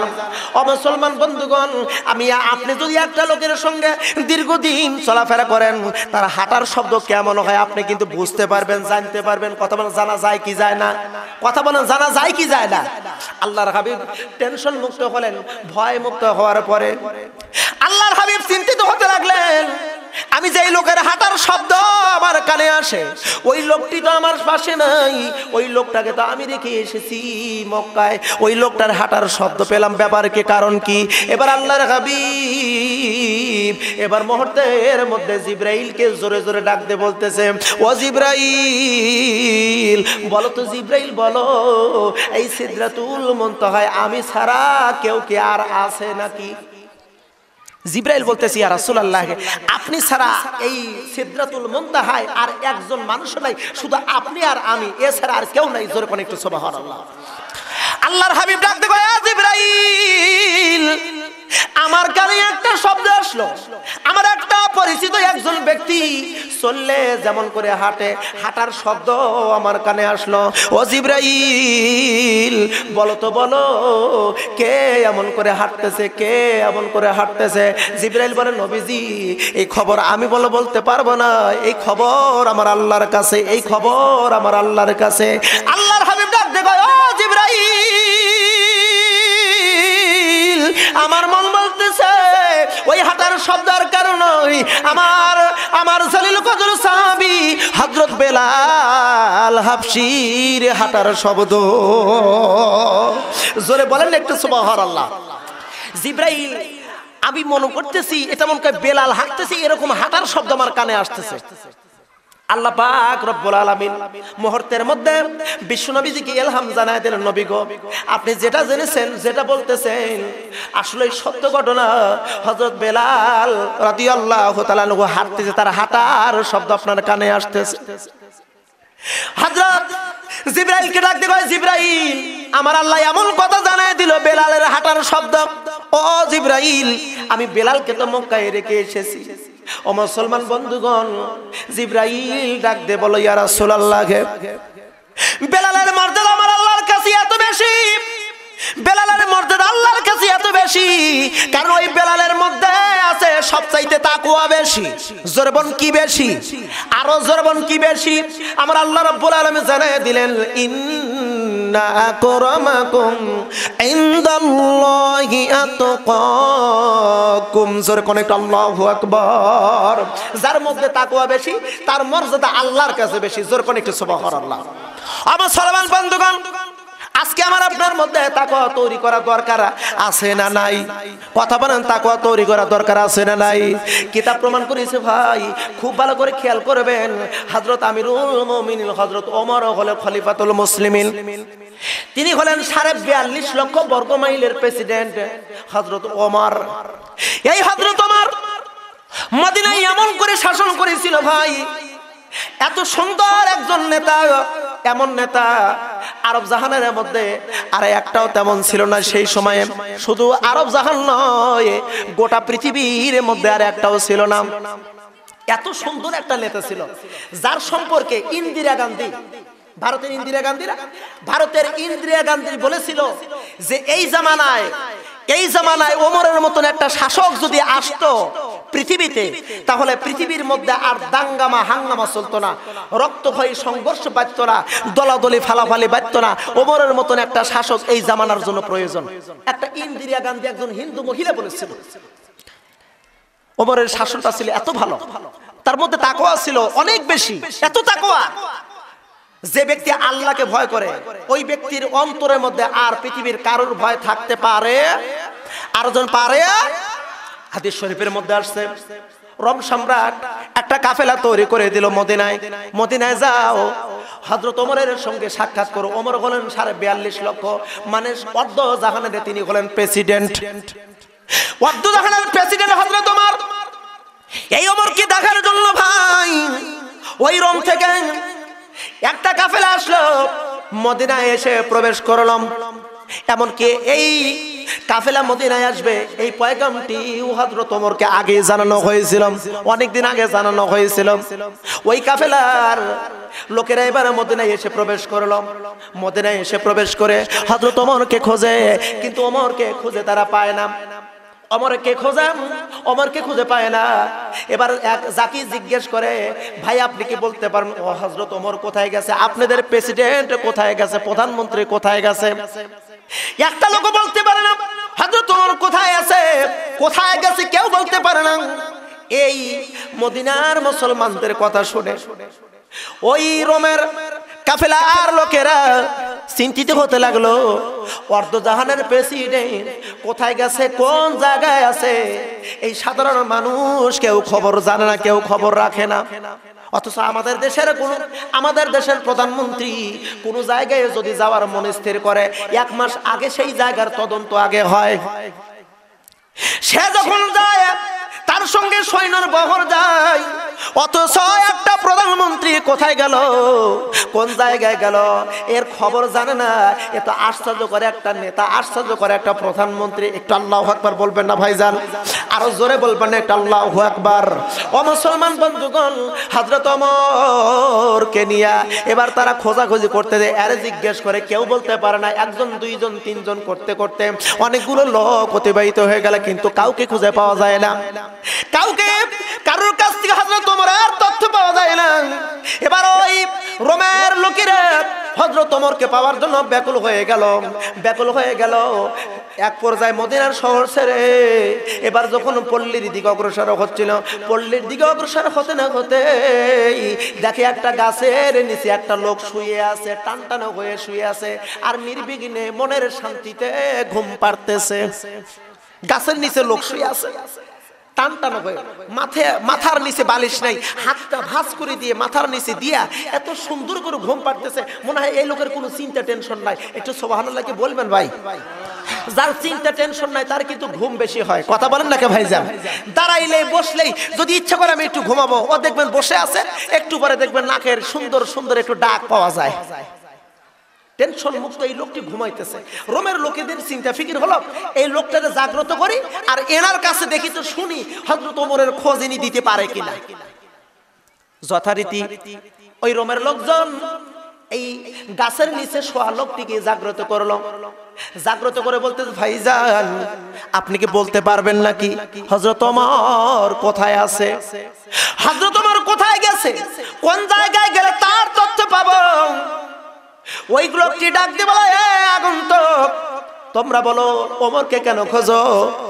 লোকেরা ডাক দিয়ে বলে, ভাইজান আমরা ওমরকে খুঁজতেছি, আমরা এসেছি রোম রাজ্য থেকে, রোম থেকে এসেছি হযরত ওমরের খোঁজে। এবারে যাকে জাগ্রত করলো সে আর কেউ নয়, খলিফাতুল মুসলিমিন হযরত ওমর রাদিয়াল্লাহু তাআলা আনহু। জোরে বলবেন না একটা আল্লাহু আকবার?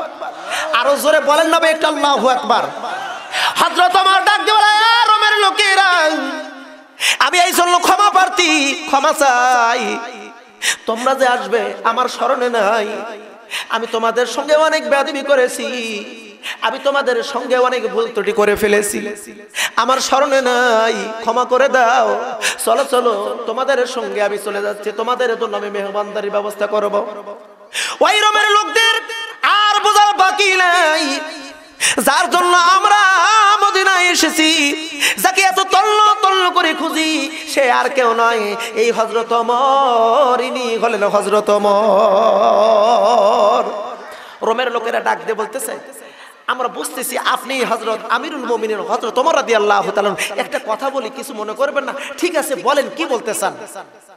রোমের লোকেরা ডাক দিয়ে বলতেছে, আপনি হলেন অর্ধজাহানের প্রেসিডেন্ট, আপনি গাছের নিচে শুয়ে আছেন, আপনার কি শত্রুর ভয় নেই অন্তরের মধ্যে? আপনার অন্তরের মধ্যে কি শত্রুর ভয় নাই? আপনি একা একা শুয়ে আছেন, আপনার পিছনে কোনো পাহারাদার নাই, বডিগার্ড নাই, আপনি এখানে একা একা শুয়ে আছেন। হযরত ওমর ডাক দিয়ে বলল, ও রোমের লোকেরা, আমি কার জন্য আমি সৈন্য রাখবো? আমি কেন কি জন্য আমার বডিগার্ড রাখবো? আমি আমার অন্তরের মধ্যে পৃথিবীর কাউকে ভয় করি না, আমার অন্তরের মধ্যে একমাত্র ভয় হলো আল্লাহর ভয়। কার? একমাত্র ভয় হলো আল্লাহর। আল্লাহর ভয় যার অন্তরের মধ্যে থাকবে, ওই লোকটার পৃথিবীর কোনো তাগুতকে ভয় করবে না, ওই লোকটি জেল জুলুম ফাঁসির দড়ি ভয় করবে না। যার অন্তরের মধ্যে আল্লাহর ভয় থাকবে, নির্বিঘ্নে ফাঁসির দড়ি গলায় দিতেছেও কোনো সময় দ্বিধাবোধ করবে না। কথা বলেন, কথা বলেন। আল্লাহর ভয় যার অন্তরের মধ্যে থাকবে, ওই ব্যক্তি পৃথিবীর কোনো তাগুতকে ভয় করবে না।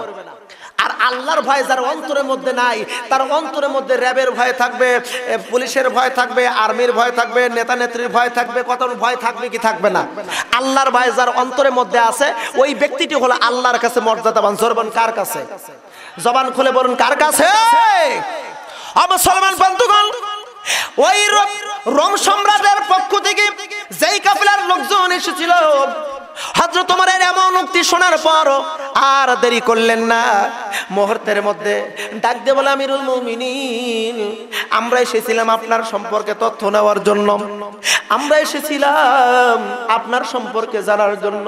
ও হুজুর, আমরা যতটুকু জানার ইচ্ছা ছিল তার চাইতে বেশি আমরা পেয়ে গেছি। সুবহানাল্লাহ বলবেন না ভাই? আরো জোরে বলবেন না একটু? সুবহানাল্লাহ। আমরা অনেক পেয়েছি, আর দেরি করতে চাই না, আপনার হাতে কালেমা পড়ে মুসলমান হতে চাই। আমার সঙ্গে পড়ুন, লা ইলাহা ইল্লাল্লাহু বলো রে আমার মন। জবান খুলে বলুন, লা ইলাহা ইল্লাল্লাহু বলো রে। জবান খুলে, লা ইলাহা ইল্লাল্লাহু বলো রে আমার মন।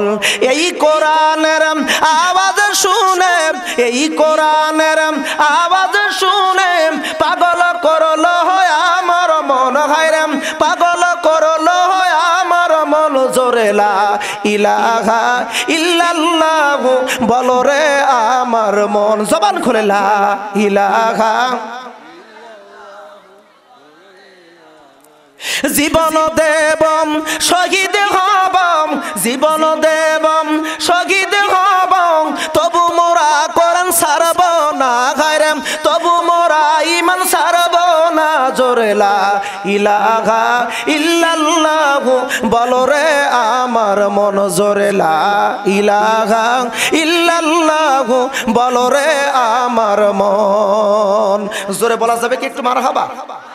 আরো জোরে বলেন একটু মারহাবা। আচ্ছা, আপনাদের কি কষ্ট লাগতেছে নাকি? জবান খুলে বলুন, কষ্ট লাগতেছে? যদি কষ্ট না লেগে থাকে, একটু জবান খুলে, প্রাণ খুলে, মন খুলে, জবান খুলে আল্লাহর রাজি সন্তুষ্টের জন্য একটু জবান খুলে তাকবীর ধ্বনি উচ্চারণ করবেন। নারায়ে তাকবীর। এটা সন্তুষ্টর তাকবীর হলো না, এটা মন চাচ্ছে না, তবেই হুজুর করছে তাই একটু বলতেছি। না না, আমি আমার কথা বলতেছি না, আমার বাপের কথাও না, আমি গোলজার হোসেন মাহমুদের কথাও না, কথা যা বলতেছি সব হলো আল্লাহ এবং আল্লাহ রসুলের কথা। এতে কোনো সন্দেহ নাই। সন্দেহ কি আছে? সন্দেহ কি আছে? তাহলে আল্লাহর সন্তুষ্টির জন্য জবান খুলে জোরে সোরে তাকবীর দিবেন। নারায়ে তাকবীর। একটু হলো যে হচ্ছে কিছু কিছু দেখি যে আর একটা বার চান্স দেওয়া যাক, এটা হলো লাস্ট চান্স। আল্লাহ যেন আমাদের প্রতি খুশি হয়। এই তাকবীরের আওয়াজ ধ্বনি শুধু এই বিরইল গ্রামে নয়, আমার গ্রামে নয়, তারাস থানাতে নয়, গোটা বাংলার জমিনে টেকনাফ থেকে তিতুলিয়া, রূপসা থেকে পাথুরিয়া সর্বত্র যেন পৌঁছায়। এই তাকবীর ধ্বনি এমন করে তাকবীর ধ্বনি দেওয়ার জন্য জবান খুলে জান পান উজাড় করে তাকবীর হবে। নারায়ে তাকবীর, নারায়ে তাকবীর। আল কোরআনের আলোক, আল হাদিসের আলোক, নারায়ে তাকবীর। আলহামদুলিল্লাহ, কষ্ট লাগতেছে না তো আপনাদের? আমি তাকওয়ার বিষয় নিয়ে আপনাদের মাঝে বলতেছিলাম, তাকওয়াবান ব্যক্তিরাই ইহকালে কল্যাণ পাবে, পরকালে নাজাত পাবে। আর তাকওয়াবান ব্যক্তিদের মর্যাদা আল্লাহর কাছে বেশি। বলুন কার কাছে বেশি? আল্লাহর কাছে বেশি। ও মুসলমান বন্ধুগণ, খুব মনোযোগ দিয়ে শুনতে হবে ভাইজান, খুব ভালো করে খেয়াল করবেন। হযরত ওমর রাদিয়াল্লাহু তাআলা আনহুর সম্পর্কে দুটি কথা বলতেছিলাম, ভালো করে খেয়াল করে দেখুন ভাই। হযরত ওমর এবার রাজ দরবারের ভিতর বসে রয়েছেন, হযরত আলী বসে রয়েছেন, আবু যর গিফারি বসে রয়েছেন, হযরত ওসমান জিন্নুরাইন রাদিয়াল্লাহু তাআলা আনহু বসে রয়েছেন। এমন টাইমে তিনজন যুবক আসলো। জোরে বলুন কয়জন? আরো জোরে বলতে হবে কয়জন? তিনজন যুবক আসলো ভাই। দুইজন যুবক আর একজন যুবককে হাত মোড়ানি দিয়ে ধরে এনেছে। দুইজন যুবক একজন যুবককে ধরে এনেছে। এই দুইজন যুবক একজন যুবককে ধরে এনেছে। এবার ওই দুইজন যুবক যারা ধরে এনেছে, একটা আসামি, সেও হলো যুবক। ওই দুই যুবক ডাক দিয়ে বলতে, আমিরুল মুমিনিন, এই যে যুবককে এনেছি, এই যুবক হলো আসামি। হযরত ওমর ডাক দিয়ে বলে, যুবকেরা, তোমরা যে যুবককে ধরে এনেছো আসামি মনে করে, এর কি অপরাধ? কোন অপরাধের কারণে ধরে এনেছো? ওই দুই যুবক ডাক দিয়ে বলে, আমিরুল মুমিনিন, এই যুবকটা আমার আব্বাকে হত্যা করেছে, এর জন্য ধরে এনেছে, আপনি বিচার করেন। হযরত ওমরের বিচার পৃথিবীর মধ্যে সর্ব উৎকৃষ্ট বিচার। একমাত্র হযরত ওমর যত সুন্দর বিচার করেছে, এত সুন্দর বিচার পৃথিবীর কোন রাজা, কোন বাদশা আজও পর্যন্ত করতে পারে নাই। পৃথিবীর কিয়ামত পর্যন্ত কেউ করতে পারবে? হযরত ওমরের বিচারটা ছিল সবচেয়ে সুন্দর বিচার। একটু সুবহানাল্লাহ বলবেন না ভাইজান? লোকটি, দুইজন যুবক বলতেছে, এই যুবক আমার আব্বাকে হত্যা করেছে, তাই ধরে এনেছে। হযরত ওমর ডাক দিয়ে বলতেছেন, তোমাদের পিতাকে হত্যা করেছে, ভালো কথা, সাক্ষী প্রমাণ আছে নাকি? যেই যুবককে ধরে এনেছে ওই যুবক দাঁড়ায় বলল, আমিরুল মুমিনিন, সাক্ষী কি লাগবে? আমি নিজেই বলতেছি এই দুই যুবকের পিতাকে হত্যা করেছি। সুবহানাল্লাহ বলবেন না ভাই? জবান খুলে বলেন একটু আল্লাহু আকবার। এই যুবক বলতেছে, আমিরুল মুমিনিন, কি সাক্ষী লাগবে? আমি নিজেই বলতেছি এই দুই যুবকের পিতাকে আমি নিজে হত্যা করেছি। হযরত ওমর বলতেছে, পৃথিবীতে এমন কোন লোক আজ পর্যন্ত দেখি নাই যে নিজে হত্যা করে মানুষকে এসে বলবে আমি হত্যা করেছি, আমার বিচার করো। এরকম লোক আমি কোনোদিন দেখি নাই। নিঃসন্দেহে তুমি একজন পাগল। পাগল ছাড়া কেউ কোনোদিন বলবে আমি একজনকে হত্যা করে এসেছি? এই কথাটা কেউ বলবে? কথা বলেন নাকি? বলবে নাকি ভাই? কোনোদিনও বলতে পারে না। সামান্য 10 টাকা, 20 টাকা, 30 টাকা খায়া তাও নিজেকে অস্বীকার করে আমি কোনদিন খাইই নাই। অজুহাত দেখায়, কত কিছু করে। আর এ তো একটা মানুষ হত্যা। হত্যায় ওমরের বিচার ছিল, কোরআনের বিচার হলো হত্যার পরিবর্তে হত্যা। হত্যার পরিবর্তে কি? হত্যার পরিবর্তে হত্যা। হযরত ওমর চিন্তা ভাবনা করে বলতে, তুমি কি পাগল? লোকটি বলতেছে, আপনার কি মনে হয় আমি কি পাগল? বলে, পাগল যদি নাই হতা তাহলে তুমি নিজে হত্যা করে এসে আমারে বলতেছো হত্যা করেছি, তোমার ফয়সালা কি হবে তুমি কি জানো? লোকটি বলতেছে, আমিরুল মুমিনিন, কি ফয়সালা হবে?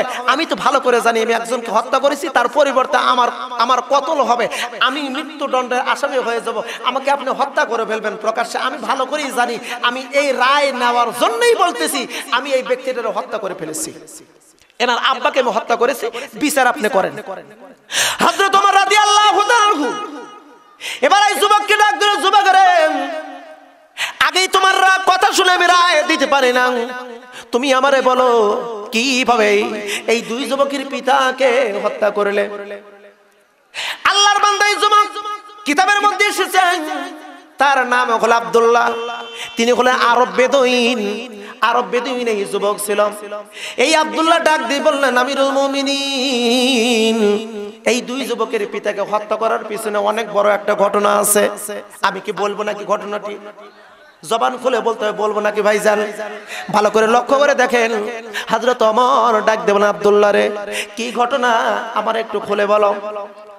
এই আব্দুল্লাহ ডাক দেবে, আমিরুল মুমিনিন, আমি হলাম আরব বেদুইন, আমি আমার মা বাবার কাছ থেকে, আমার বেবির কাছ থেকে আমি বিদায় নিয়া মার কাছ থেকে বিদায় নিলাম, দোয়া নিলাম, মা গো আমি যাব মদিনায়, মদিনায় যাইয়া বিশ্ব নবীর রওজা আমি জিয়ারত করব।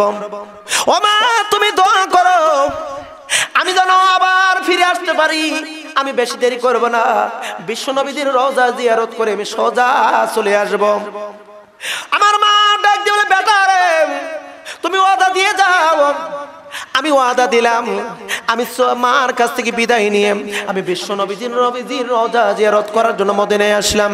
ও আমিরুল মুমিনিন, আমি বিশ্ব নবীজির রওজা জিয়ারত করে আমি এবার ফিরতেছি আমার নিজের দেশে, আমার মাতৃভূমির দিকে। আমার যানবাহন ছিল একটা উট, মরুভূমির জাহাজ বলা হতো উট, মরুভূমির জাহাজ উট। ও আমিরুল মুমিনিন, আমি আমার উট লইয়া আমি এবার রওনা দিলাম মদিনা থেকে আমার মাতৃভূমির দিকে। হুজুর গো, আমি দীর্ঘ রাস্তা আমি অতিক্রম করার পরে আমি একটু দুর্বল হয়ে গেলাম। রোদের তাপে আমার শরীরটা দুর্বল হয়ে আসতেছিল, আমার শরীর দিয়ে দর দর করে ঘাম বের হচ্ছিল। আমি একটুখানি বিশ্রাম নেওয়ার জন্য একটা খেজুর গাছের সঙ্গে একটা খেজুর গাছের গোড়ায় আমার উঠতে পারলাম। আমি আর একটা খেজুর গাছের গোড়ায় বসলাম। আমার কাছে ছিল কিছু পানি আর কিছু খাদ্যদ্রব্য। ও হুজুর, ওই খাদ্যদ্রব্য খাইয়া পানি পান করে ওই খেজুর গাছের সঙ্গে যখন আমি হালাম দিয়েছি, আমার ক্লান্ত শরীরটা এত দুর্বল হয়েছিল, মুহূর্তের মধ্যে ঘুমায় গেছি। আমি একটু টের পাই নাই, ঘুমায় গেছি। ঘুম থেকে চেতন পাওয়ার পর আমি লক্ষ্য করে দেখি আমার সেই উট নাই, যেই উটটি গাছের সঙ্গে আমি বেঁধে রেখে দিয়েছিলাম।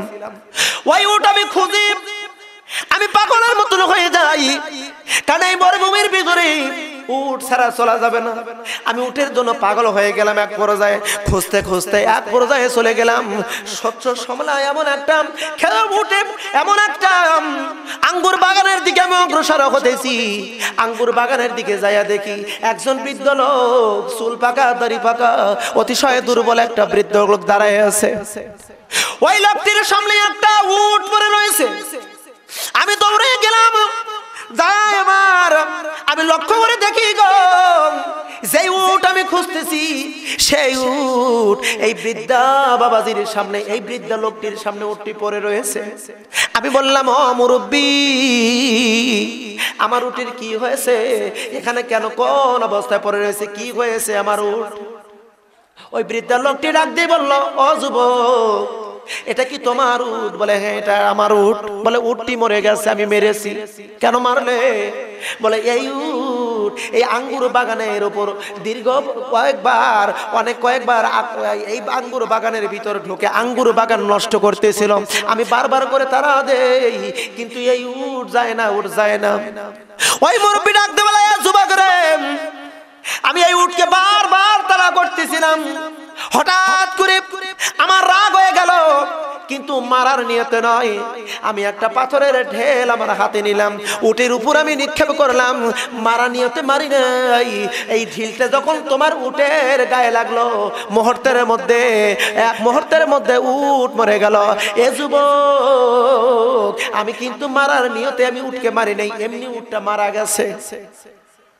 আমিরুল মুমিনিন, ওই মুরব্বির কথাটা শোনা মাত্রই আমার সেন্স নষ্ট হয়ে গেলাম, আমার এত রাগ হয়ে গেল।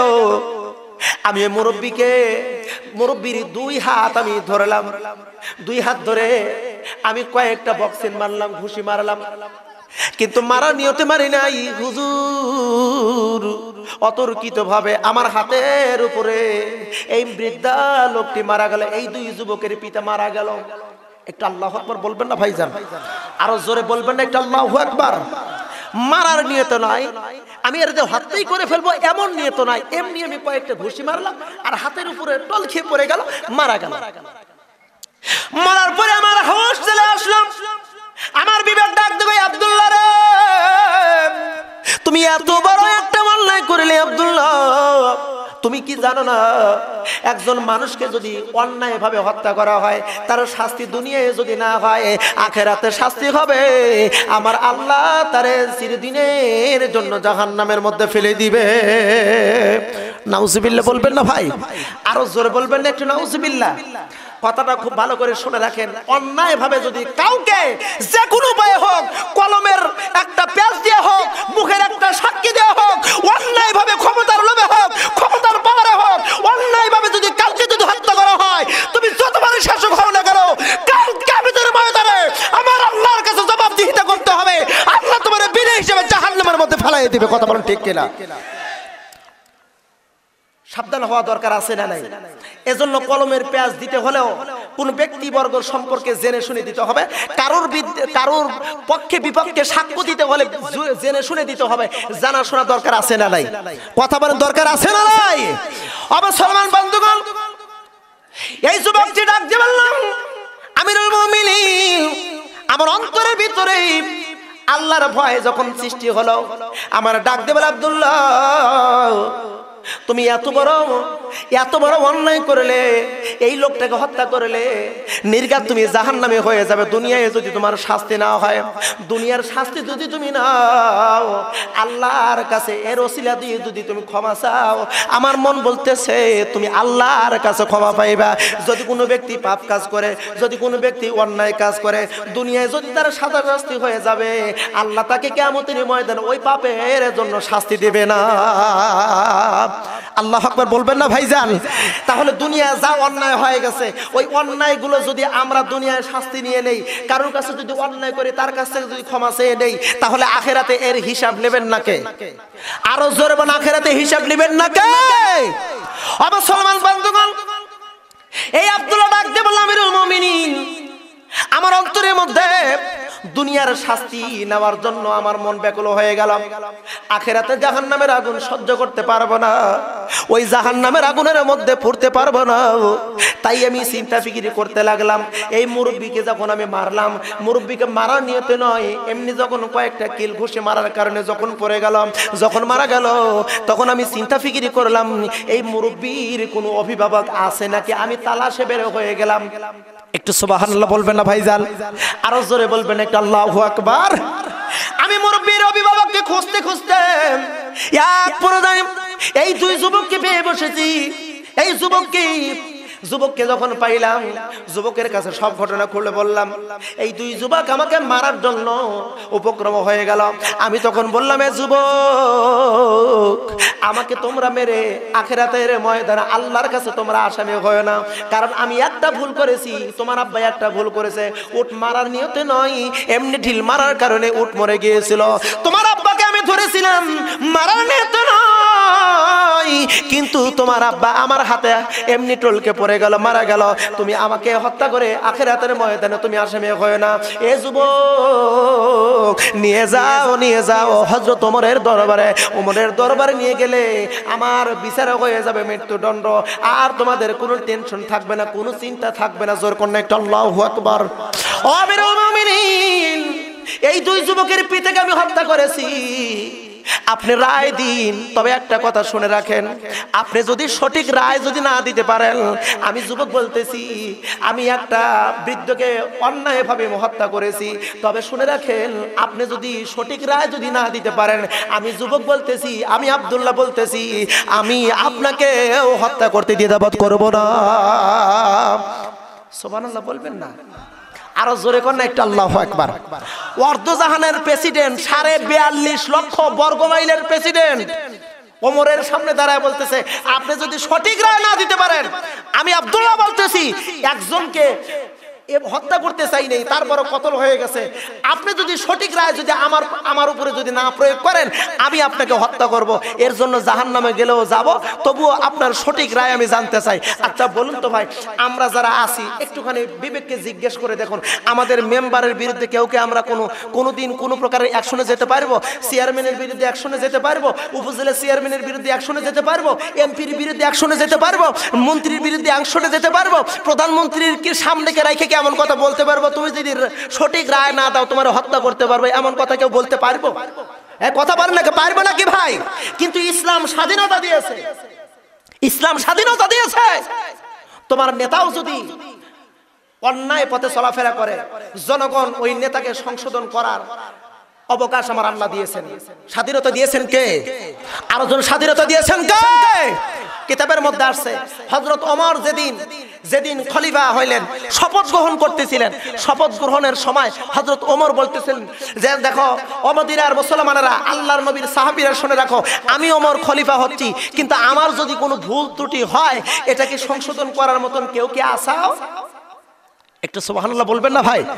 কেউ কি আসাও? কথা বলতে দেরি, আবু বকর সিদ্দিক রাদিয়াল্লাহু তাআলা আনহুর নাতি আব্দুল্লাহ ইবনে জুবাইর, যিনি হলেন আসমা, হযরত আসমা রাদিয়াল্লাহু তাআলা আনহার ছেলে আব্দুল্লাহ ইবনে জুবাইর দাঁড়ায়া বলতেছেন, দাঁড়ায়া কোষ থেকে তরবারি বের করে বলতেছেন, আমিরুল মুমিনিন শুনে রাখেন, তিনি কিন্তু একেবারে ছোট। আব্দুল্লাহ ইবনে জুবাইর একেবারে ছোট, আব্দুল্লাহ ইবনে ওমরের চাইতেও ছোট, মানে ওমরের ছেলে আব্দুল্লাহ তার চাইতেও ছোট। দাঁড়ায় বলতে, আমিরুল মুমিনিন শুনে রাখেন, আপনি ওমর খলিফা হইলেন, আপনার খেলাফতের রাষ্ট্র পরিচালনা করতে গিয়ে যদি কোনো ত্রুটি হয়ে থাকে, আমি আব্দুল্লাহ ইবনে জুবাইর বলতেছি, কেউ যদি তরবারি না ধরে, আমি আব্দুল্লাহ ইবনে জুবাইর তরবারি ধরবো, আর আমার তরবারি আপনার সোজা পথে পরিচালিত করবে। সুবহানাল্লাহ বলবেন না? এর নাম হলো স্বাধীনতা। এই স্বাধীনতা কি আমাদের আছে? যারা বললেন না তারা, তাদের মুখে খুব আছে ভাই, আসেনি আসেনি, স্বাধীনতা নাই। স্বাধীনতা চাই নীরব এই স্বাধীনতা, স্বাধীনতা চাই নীরব এই স্বাধীনতা, যাহা পেয়েছি তাহা চাইনি, যাহা পেয়েছি তাহা চাইনি, তাই তো আমি বিদ্রোহী আর কথা বলি বাইনি। স্বাধীনতা চাই নীরব এই স্বাধীনতা, স্বাধীনতা চাই নীরব এই স্বাধীনতা, যা চেয়েছি তা পাই নাই, আর যা পেয়েছি তা কোনোদিন আমরা চাই নাই। কথা বলেন ঠিক না বেঠিক? জবান খুলে বলুন ভাই, ঠিক না বেঠিক? আপনারা কথাগুলো শুনলে হয়তো মন খারাপ করতে পারেন। আমি আপনাদের এলাকার ছেলে, আপনাদের গ্রামের ছেলে।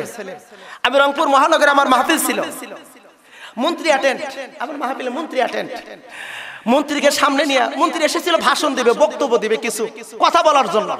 আমি বক্তৃতার স্টেজে এমন টাইমে মন্ত্রী আসলে কথা বলবেন, আমি কোরআন থেকে একটা কথাই বলেছি, কোরআনের মাহফিলের উপরে পৃথিবীতে শ্রেষ্ঠ মাহফিল আর নাই। আছে কি ভাই? আছে। কোরআনের মজলিস হলো উত্তম মজলিস, আর কোরআনের আলোচনার মধ্যে আদবটা রক্ষা করাটাও মহাজরুরি। আদব রক্ষা করা কি মহাজরুরি। আমি কোরআন দিয়ে হিকমতের সহিত কিছু কথা বলে মন্ত্রীকে বসায়া কমপক্ষে 1.5 ঘন্টা আলোচনা করে মোনাজাত করার পরে মন্ত্রীকে মাইক্রোফোন দিয়েছিলাম। আর আমি ওই দিন একটা কথাই বলেছিলাম যে, মন্ত্রী সাহেব বলেন তো, আমরা যে মুসলমান, আমাদের কতটুকু স্বাধীনতা ইসলাম দিয়েছে আর কতটুকু পাচ্ছি, একটুখানি জবাব দেন। আমার কথার জবাব দিতে পারে নাই, কারণ কোরআন দিয়ে যদি কথা বলা যায়, যদি কোনো ব্যক্তি অন্যায় করে তার মুখ দিয়ে কোনো সময় কথা বের হতে পারে? কখনোই পারবে না, কোনো সময় পারবে না। আমার এই আলোচনা গোটা পৃথিবী শুনেছে, ইন্টারনেট ইউটিউবে সার্চ দেন, রংপুরে আমার একটি আলোচনা রেকর্ড হয়েছে, গোটা পৃথিবী শুনেছে।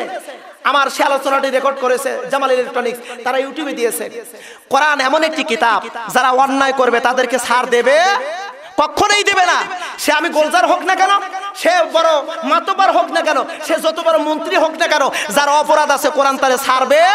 কখনোই ছাড়বে না।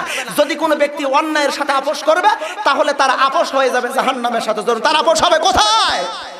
মুসলমান বন্ধুগণ, কষ্ট লাগতেছে মনে হয়, তাই না? একটুখানি খেয়াল করে দেখেন, এই আব্দুল্লাহ ডাক দিয়ে বলে, আমিরুল মুমিনিন, আমি যখন এই 2 যুবককে নিয়ে আসলাম, হুজুর গো আপনার রায় করে দিন, এখন আমাদের অবস্থা কেমন হবে, আমার বিচার কেমন হবে, আপনি সঠিক রায় করে দিবেন।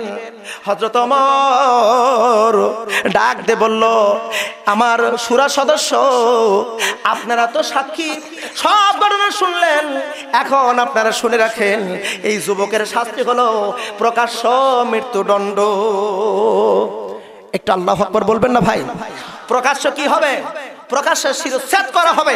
এই রায় যখন দেওয়া হলো, দেখা হলো ওই যুবকের ভিতরে কোনো প্রকারের টেনশন বা কোনো প্রকারের চিন্তা ভাবনা তার চেহারার মধ্যে পাওয়া গেল না, বরং যুবকের চেহারার মধ্যে একটা আনন্দ ভাব পাওয়া গেল। যেরকম একটু সুবহানাল্লাহ। যারা শহীদি কাফেলার যাত্রী, এদের চেহারার মধ্যে কখনো মৃত্যুর ভয় আসে না, এদের চেহারার মধ্যে সবসময় আল্লাহর জান্নাতের ছাপ পাওয়া যায়। এটাই হলো শহীদ কাফেলার যাত্রীর হলো চেহারা। যুবকের চেহারার মধ্যে আনন্দ ভাব পাওয়া যাচ্ছে, যুবকের মধ্যে কোনো টেনশন নাই যে একটু পরে মরতে হবে। আল্লাহর বান্দা আব্দুল্লাহ ডাক দিয়ে বলতেছে, আমিরুল মুমিনিন, আমি খুশি হইলাম, আল্লাহ আপনাকে এর জন্য যাজায় খয়ের দান করুক। হুজুর গো, আপনি আমার মৃত্যুদণ্ড রায় কার্যকর করবেন, তবে একটা আমার আপত্তি আছে। হুজুর, আপনার কাছ থেকে আমি 3 দিনের ছুটি চাই। জোরবেন, কয় দিনের? জবান খুলে বলতে হবে কয় দিনের? 3 দিনের ছুটি চাই হুজুর, 3 দিন পর আপনি আমার মৃত্যুদণ্ড কার্যকর করবেন। আচ্ছা বলেন তো আপনারা, আমার দেশের কোন যদি ফাঁসির আসামি, মৃত্যুদণ্ডের আসামি যদি হাকিম রে বলে যে আপনি রায় করেছেন আমার কোনো আপত্তি নাই, কিন্তু আমার কয়েকদিনের জন্য ছুটি দিবেন, আমি কয়েকদিন পরে আবার আসবো, তারপর আপনি মৃত্যুদণ্ড কার্যকরী করেন। আচ্ছা বলেন তো কোন হাকিম তারে কোন মৃত্যুদণ্ড আসামিকে কি কেউ কি ছাড় দেবে? কথা বলেন না, ছাড় দেবে ভাই? সামান্য তো জুতো চোর কেউ যদি পায় তাও তো আরে ছাড় দিবে না। হযরত ওমর ডাক দিয়ে বললেন, তুমি কিসের ছুটি দাও এ আব্দুল্লাহ? আর তুমি আমাকে কি বোকা মনে করেছো? আমি তোমারে ছুটি দেব, আর এই সুযোগে তুমি চলে যাবে, হারায় যাবে, আর ফিরে আসবে না।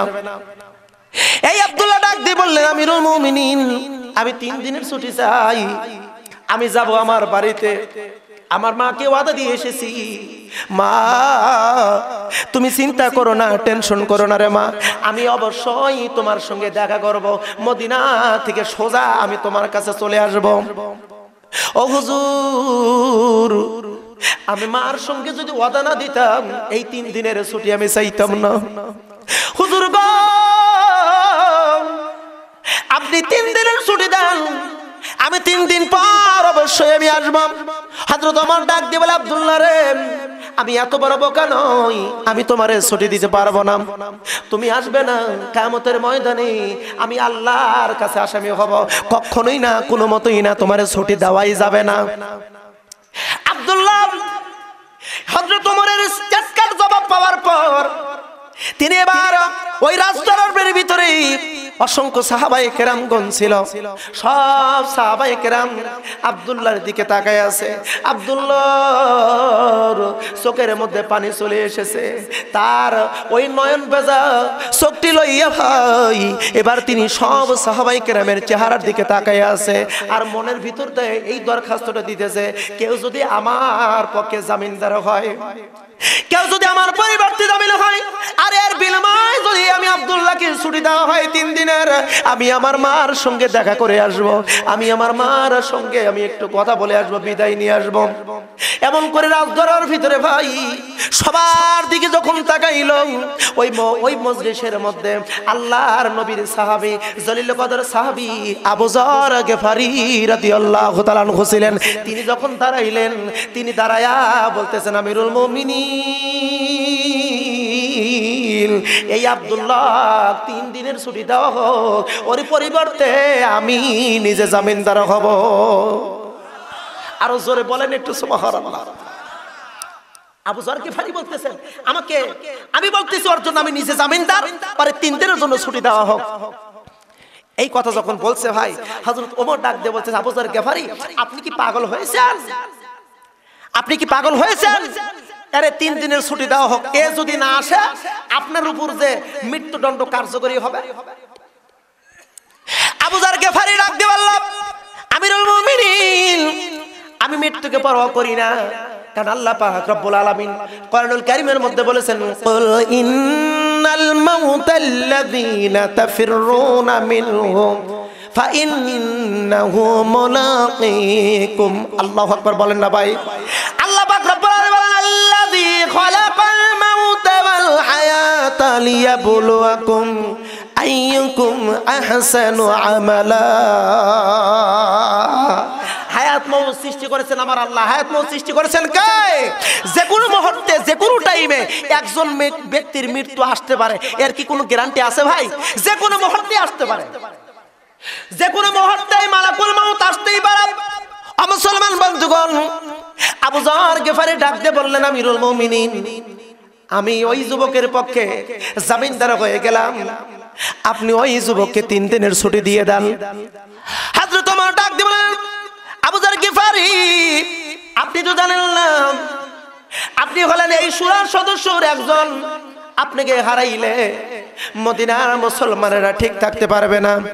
আবু যর গিফারির সম্পর্কে হাদিস শরীফের মধ্যে এসেছিল, আবু যর গিফারি মাটির সঙ্গে তিনি কথা বলতেন, মাটি তার সাথে জবান সরাসরি কথা বলতেন। একটু আল্লাহু আকবার বলেন না ভাইজান?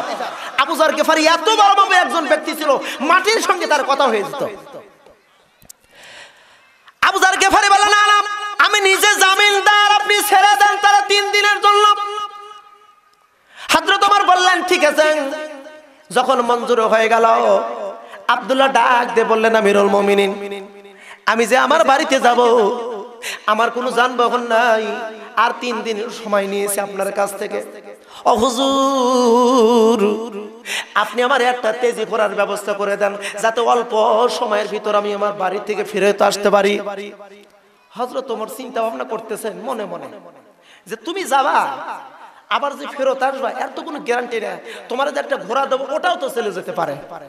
কথা বুঝেননি? কারণ তুমি তো আসবে না, আমার মন বলতেছে, তারপর তোমার দেবো। হযরত ওমর চুপচাপ করে বসে রয়েছেন। শেরে খোদা হযরত আলী কাররামাল্লাহু ওয়াজহাহু রাদিয়াল্লাহু তাআলা আসাদুল্লাহ আল গালিব, তিনি দাঁড়ায় গেলেন। জোরে কোন একটু আল্লাহু আকবার, আরো জোরে কোন না ভাই, একটু আল্লাহু আকবার। হযরত আলী দাঁড়ায় গেলেন, দাঁড়া বলে, যুবক আব্দুল্লাহ, আর দেরি নয় রে, একটু অপেক্ষা করো, আমি তোমার জন্য একটা তেজি ঘোড়ার ব্যবস্থা আমি করে দিতেছি। ও মুসলমান বন্ধুগণ, হযরত আলী দৌড় দিল ভাই। হযরত ওসমান আলী ডাক দে কয়, আলী গো, ও ভাই আলী, আমি যতটুকু জানি তোমার কাছে তো তেজি ঘোড়ার কোনো ব্যবস্থা নাই। তেজি ঘোড়া আছে আমি ওসমানের কাছে। একটু মারহাবা কি বলবেন না? আরো জোরে বলবেন না একটু মারহাবা? আমার আল্লাহ রাব্বুল আলামিন কোরআনুল কারীমের মধ্যে বলেছেন, তাকওয়াবান ব্যক্তির মর্যাদা আল্লাহর কাছে বেশি। ও মুসলমান বন্ধুগণ, একটুখানি মনোযোগ দিয়ে শুনেন। আলী দৌড় দিয়েছে, আলীর পেছনে হযরত ওসমান। ওসমান ডাক দিয়ে কয়, আলী রে, আর জোরে দৌড়াইও না, আমি তোমার সম্পর্কে জানি, তোমার কাছে ঘোড়া নাই, আমার কাছে আছে, আমি ঘোড়া দেই, তুমি ঘোড়া নিয়ে এই আব্দুল্লাহকে হাদিয়ে দিয়ে দাও। জোরে কোন একটু সুবহানাল্লাহ।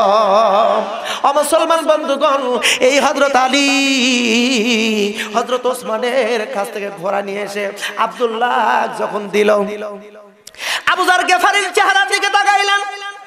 চেহারার দিকে তাকানোর পর আবু যার গেফারির চোখ ডাক দিয়ে বলতেছে, আব্দুল্লাহ, আমি কিন্তু তোমার জামিনদার। ও আব্দুল্লাহ, বিশ্বাসের মর্যাদা তুমি নষ্ট কইরো না। আব্দুল্লাহ রে, তুমি সহি সালামতে চলে আসো, আল্লাহ তোমার মর্যাদা বৃদ্ধি করে দিবে। আব্দুল্লাহ বিদায় নিয়ে ভাইজান এবার রওনা দিল নিজের মাতৃভূমির দিকে, মার সঙ্গে দেখা করার জন্য।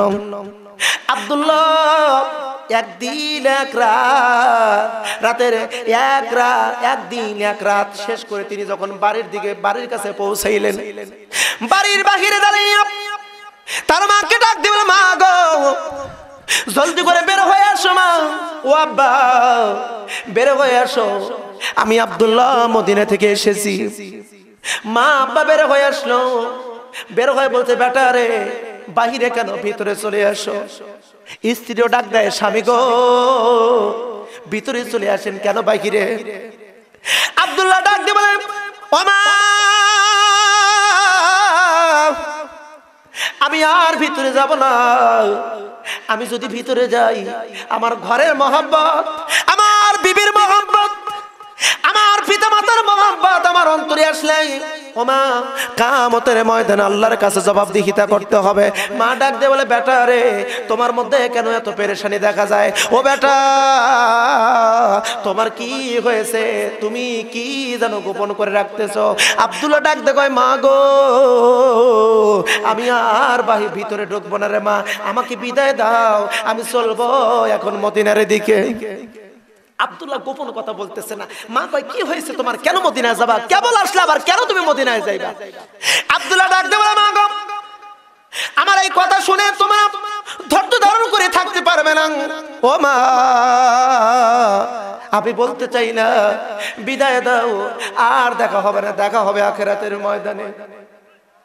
এবার মা ডাক দিয়ে কয়, বেটা রে, জলদি করে বল, ও বেটা, তোর কি হয়েছে? জলদি করে আমারে খুলে বল, তোর কি হয়েছে? এবার আব্দুল্লাহ ডাক দিয়ে কয়, মা গো, আমি একজনকে হত্যা করেছি, আমার রায় হয়েছে মৃত্যুদণ্ড। ও মা, আমার মৃত্যুদণ্ড রায় হয়েছে। আমাকে ওই জায়গায় মদিনায় যাওয়ার পর হযরত ওমর আমার মৃত্যুদণ্ড কার্যকর করবে। ও মা, আমি 3 দিনের ছুটি নিয়ে এসেছি, একজন কি জামিনদার রেখে এসেছি আল্লাহর নবীর জলিল কদর সাহাবী হযরত আবু যর গেফারিকে। মাগো আমি যত দেরি করব আমার আল্লাহর কাছে আবু যর গেফারিকে আমি যে দায়বদ্ধ করে এসেছি এর জন্য কিয়ামতের ময়দানে বেশি হিসাব দিতে হবে। মা আর দেরি করব না, বিদায় দাও, আখিরাতের ময়দানে দেখা হবে। জোরে কোন সুবহানাল্লাহ। ও মুসলমান বন্ধুগণ, এমন কথা বলা আব্দুল্লাহ ঘোড়ার উপর উঠলাম, মা কান্দে, আব্বা কান্দে, বিবু কান্দে। আব্দুল্লাহ পিছনের দিকে তাকাইলেন না, কারণ ভয় আছে অন্তরে। কার ভয়? আরো জোরে বলেন, কার ভয়? আল্লাহর ভয় অন্তরে আছে। ও মুসলমান বন্ধুগণ, এবার আব্দুল্লাহ মা বাবার কাছ থেকে বিদায় নিয়ে পিছনের দিকে তাকাইলেন না, রওনা দিতেছেন মদিনার দিকে রওনা দিতেছে। ভাইজান সময় ছুটি নিয়েছি 3 দিনের। জোরে বলুন কয় দিনের? আরো জোরে বলুন কয় দিনের? সময় নিয়েছি 3 দিনেরই। এই 3 দিনের ছুটি নিয়েছেন এই আব্দুল্লাহ। এবার 3 দিনের শেষ বেলা, 3 দিনের শেষ বেলা যখন হয়ে গেছে, মসজিদুল নববীর যতগুলো মুসল্লি ছিল আসরের নামাজের পরে এবার হযরত ওমর ছোট্ট একটি ঘোষণা দিয়ে দিল, ও মদিনার মুসলমানেরা শোনো, আজকে কিন্তু একটা মৃত্যুদণ্ড কার্যকরী হবে, আব্দুল্লাহর মৃত্যুদণ্ড কার্যকর হবে। আব্দুল্লাহ যদি না আসে এর পরিবর্তে আবু যর গেফারির মৃত্যুদণ্ড কার্যকর করা হবে। তোমরা সকলেই মসজিদুল নববীর সামনে এসে উপস্থিত হবা। প্রকাশ্য দিবালোকে সব হাজার মানুষকে উপস্থিত করে শিরচ্ছেদ করা হবে আবু যর গেফারি।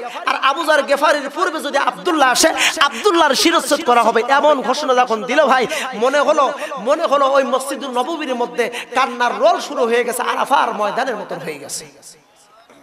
জোরে বলবেন একটা আল্লাহু আকবার। আসরের নামাজের অলরেডি সময় পার হয়ে গেছে, আসরের নামাজ শেষ, এর মধ্যে আসামি এখন উপস্থিত হয় নাই। আসামি হলো এখন স্বয়ং আবু যর গেফারি রাদিয়াল্লাহু তাআলা। ও মুসলমান বন্ধুগণ, আবু যর গেফারি এবার আসামি। শত মানুষ, হাজার মদিনাবাসীরা আবু যর গেফারির মৃত্যুদণ্ডের কথা শুনেন, সবার মাথায় যেন আকাশ ভেঙে পড়ল। সবাই কান্নার রোল শুরু করে দিল। হযরত ওমরের কাছে একের পর এক দরখাস্ত আসতেছে। হযরত আলী দৌড়ে গেলেন হযরত ওমরের কাছে। একটু মারহাবা কি বলবেন না ভাই? আরো জোরে বলেন একটু মারহাবা। আমার কাছে যাইয়া ডাক দিয়ে বলল, আমিরুল মুমিনিন, আবু যর গেফারি হলো জলিল কদরের একজন সাহাবী, এমন ব্যক্তিকে আপনি মৃত্যুদণ্ড দিবেন না।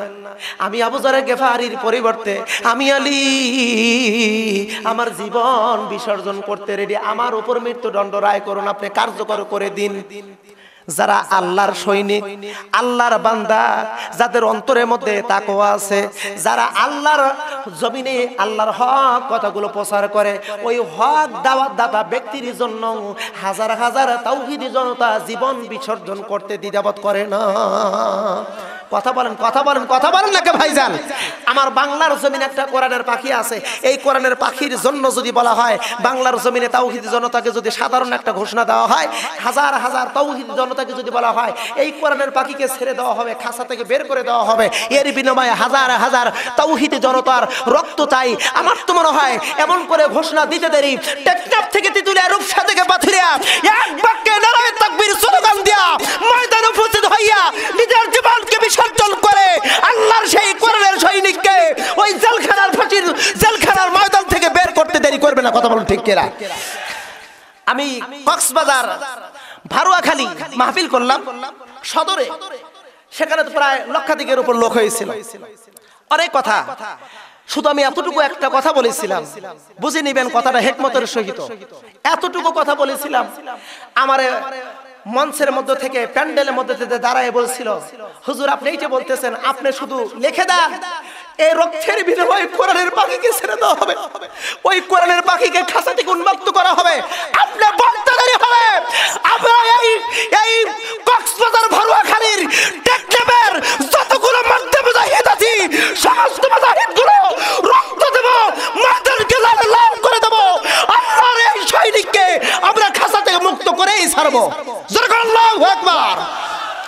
আমি সেই দিন দেখেছি যারা হকের দাওয়াত দিবে তাদের জন্য জীবন বিসর্জন করতে আল্লাহর কোরআনের সৈনিকদের কোনো দ্বিধাবোধ করবে।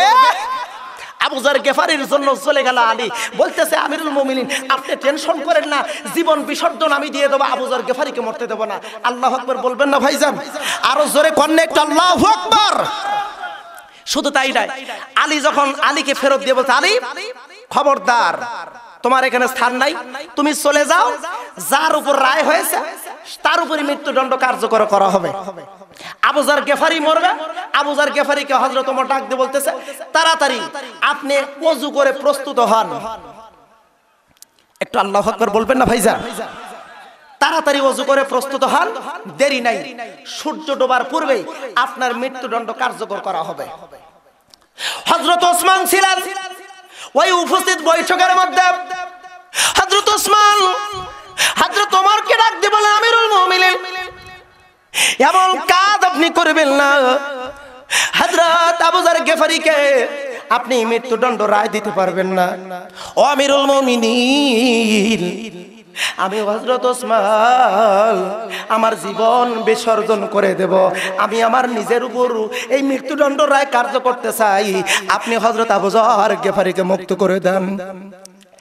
হযরত ওসমানের মর্যাদা সম্পর্কে হাদিস শরীফের মধ্যে এসেছে, প্রত্যেকটা সাহাবায়ে কিরাম আল্লাহর কাছে দোয়া করে রব্বুল আলামিন আমাদেরকে বিশ্ব নবীজির সঙ্গে জান্নাতে থাকার সুযোগ করে দিও। আমরাও দোয়া করি আল্লাহ পাক যেন আমাদেরকে বিশ্ব নবীজির সাথে জান্নাতে থাকার সুযোগ করে দেয়। আমিন বলবেন না? যারা বললেন না তাদেরকে নিয়ে আমার সন্দেহ হচ্ছে, আরেকটা আবার জবান খুলে পড়ুন আমিন।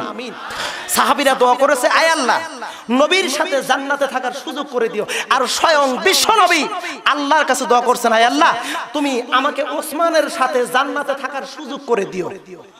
জোরে বলবেন একটু সুবহানাল্লাহ। কারণ কি জন্য রাসূল দোয়া করলেন ওসমানের সাথে থাকার জন্য? কারণ হলো এই জন্য জিবরাইল এসে রাসূলকে বলেছিলেন ও নবীজি আপনি কি জানেন এই ওসমানের এত লজ্জা এত হায়া, তার লজ্জা দেখে আল্লাহর ফেরেশতারা পর্যন্ত লজ্জা পায়। সুবহানাল্লাহ একটু বলবেন না ভাইজান? তার এত লজ্জা। শুধু তাই নয়, ওসমান সম্পর্কে অনেক কথা আছে, মুসনাদ আহমদের মধ্যে আসছে, ওসমানের অনেক ডিটেইলস বর্ণনা দেওয়া হয়েছে। অত কথা নয়, সংক্ষিপ্ত আকারে কথা বলে বিদায় নিয়ে যাব ভাইজান। একটুখানি লক্ষ্য করে দেখেন, ওসমান ডাক দিয়ে বলতেছে আমিরুল মুমিনিন আমি চাই আমাকে আপনি আমার উপর মৃত্যুদণ্ড রায় কার্যকর করুন আর হযরত আবু যর গেফারিকে মুক্ত করে দেন। হযরত ওমর ডাক দিয়ে বলল ওসমান রে আপনি আসবেন না, আবু যর গেফারির উপর মৃত্যুদণ্ড কার্যকর রায় করব। আমার মুসলমান ভাইরা একটু লক্ষ্য করতে হবে ভাইজান, আমার আল্লাহ রাব্বুল আলামিন কি সুন্দরভাবে তাকওয়াবান ব্যক্তির মর্যাদা উল্লেখ করে দিয়েছে। আচ্ছা এমন করে যদি আমাদের সমাজের মানুষের মধ্যে, এমন করে যদি পরিবারের মানুষের মধ্যে, এমন করে যদি দেশের জনগণের মধ্যে, প্রত্যেকটা মানুষের মধ্যে যদি তাকওয়া তৈরি হয়, আচ্ছা বলুন তো আমাদের দেশে কি আর খুনাখুনি কি হবে? আরো জোরবেন হবে ভাই? আমাদের মধ্যে কি দলাদলি হবে? আমাদের মধ্যে কি মারামারি হুড়াহুড়ি কি হবে? আমাদের মধ্যে কি হিংসাত্মক হবে? কখনোই হবে না। কিন্তু এই তাকওয়া আমাদের মধ্যে নাই। আমাদের অন্তরের মধ্যে আছে হিংসা, আমাদের মধ্যে আছে আমিত্ব অহংকার, আমাদের মধ্যে আছে বরত্ব। এই আমিত্ব বরত্ব অহংকার হিংসা যতদিন না ছাড়তে পারবে ভাই, এই মুসলমানের কপালে শুধু কিল গুড়ি জুতার বাড়ি, জেলখানা আর ফাঁসির বাড়ি। কথা বলেন না কে ভাইজান?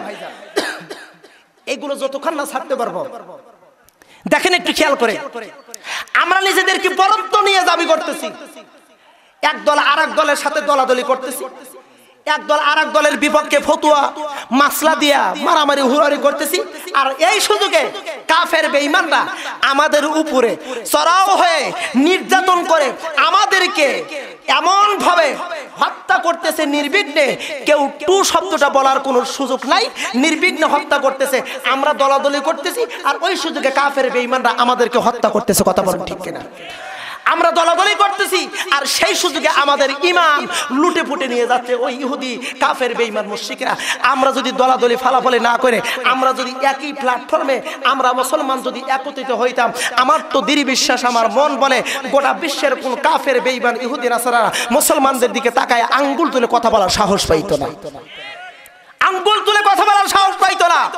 আমরা যদি এক হইতাম, আবারও যদি একটাবার ওই বদরের মতন, ওই উহুদের মতন, ওই হুনাইনের মতন, খন্দকের মতন, ওই মুতারের মতন আরেকটা বার যদি একত্ববাদের যদি হুঙ্কার ছেড়ে যদি ঐক্যবদ্ধ হওয়ার ডাক দিয়ে যদি আমরা ময়দানে দাঁড়াই, আমার তোদের বিশ্বাস মুসলমানদের পুরনো ঐতিহ্য ফিরে পাইতো। কথা বল ঠিক কিনা?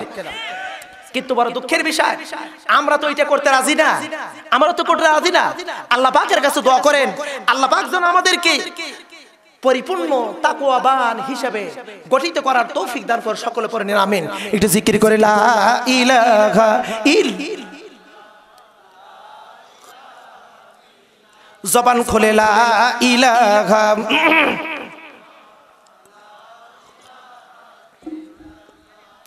লা ইলাহা ইল্লাল্লাহ লা ইলাহা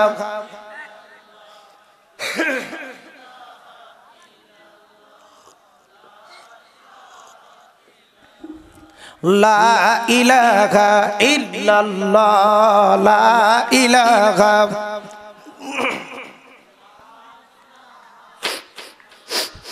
লা ইলাহা ইল্লাল্লাহ লা ইলাহা লা ইলাহা ইল্লাল্লাহু মুহাম্মাদুর রাসূলুল্লাহ।